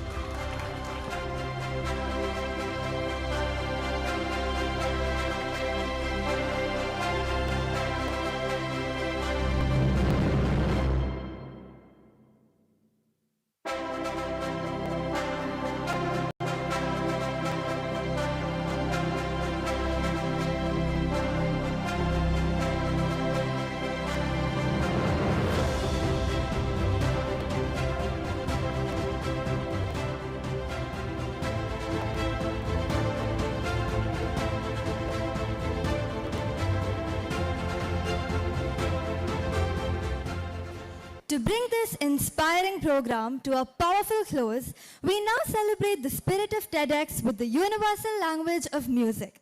The stage would soon be ready for an electrifying performance. We appreciate your patience as our school band prepares to captivate you.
Check.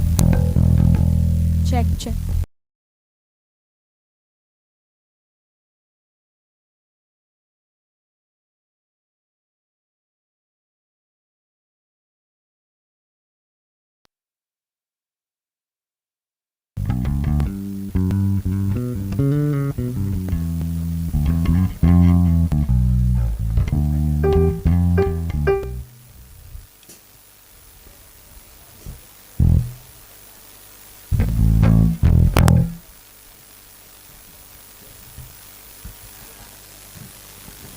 Check. Check, check.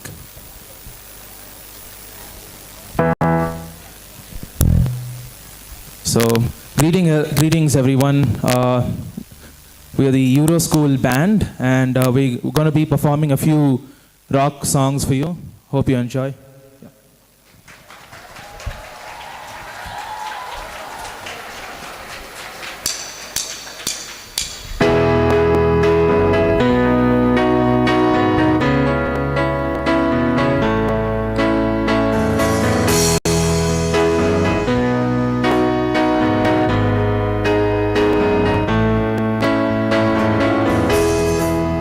Just a small town girl living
Wait.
Birds flying high, you know how I feel. Sun in the sky, you know how I feel. Breeze drifting by, you know how I feel. It's a new dawn. new day, it's a new life for me, and I'm feeling good.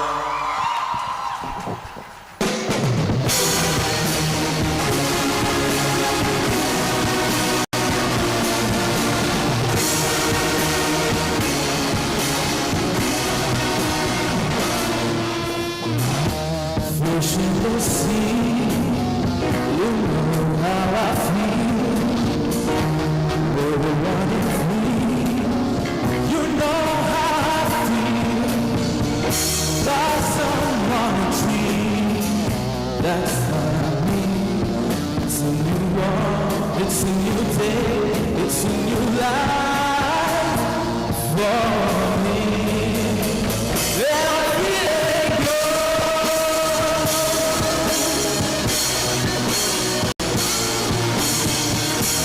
Dragonfly out in the sun, you know what I mean, don't you know? Butterflies all having fun, you know what I mean. Sleep in peace when day's done, that's what I mean. This whole world is a new world, and a whole world for me. And I'm feeling good.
And I'm feeling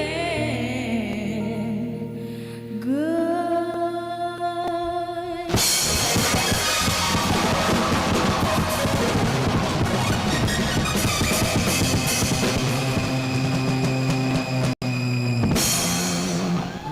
Thank you. Thank you.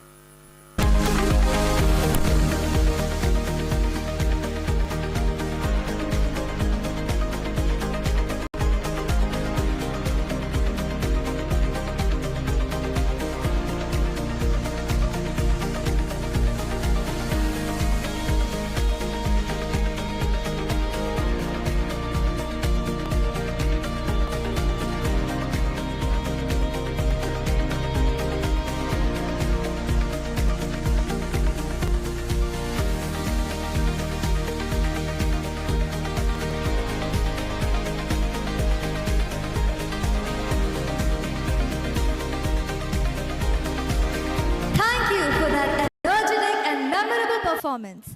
It was the perfect conclusion to our event. As we have come to the end of TEDxYouth at EuroSchool Whitefield, may I invite Muskan to deliver a vote of thanks.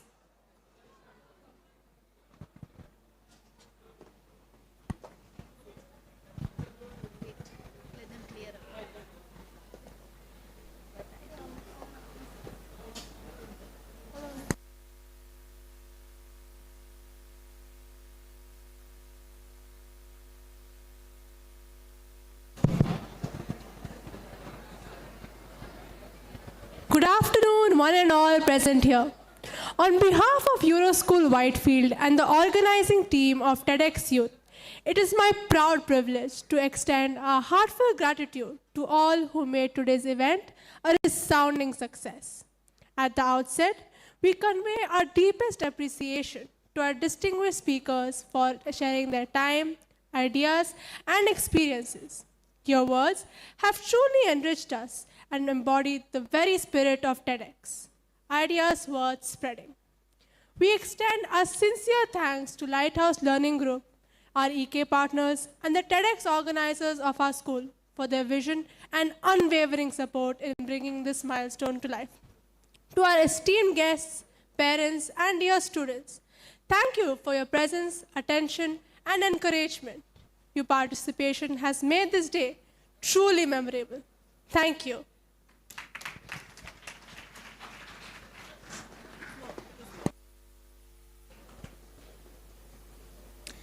In conclusion, I hope the ideas shared by the remarkable speakers have left an indelible mark and broadened your perception on the fact that ideas change people and people change the world. Hope you all had a great evening. Thank you all once again for being a part of this event.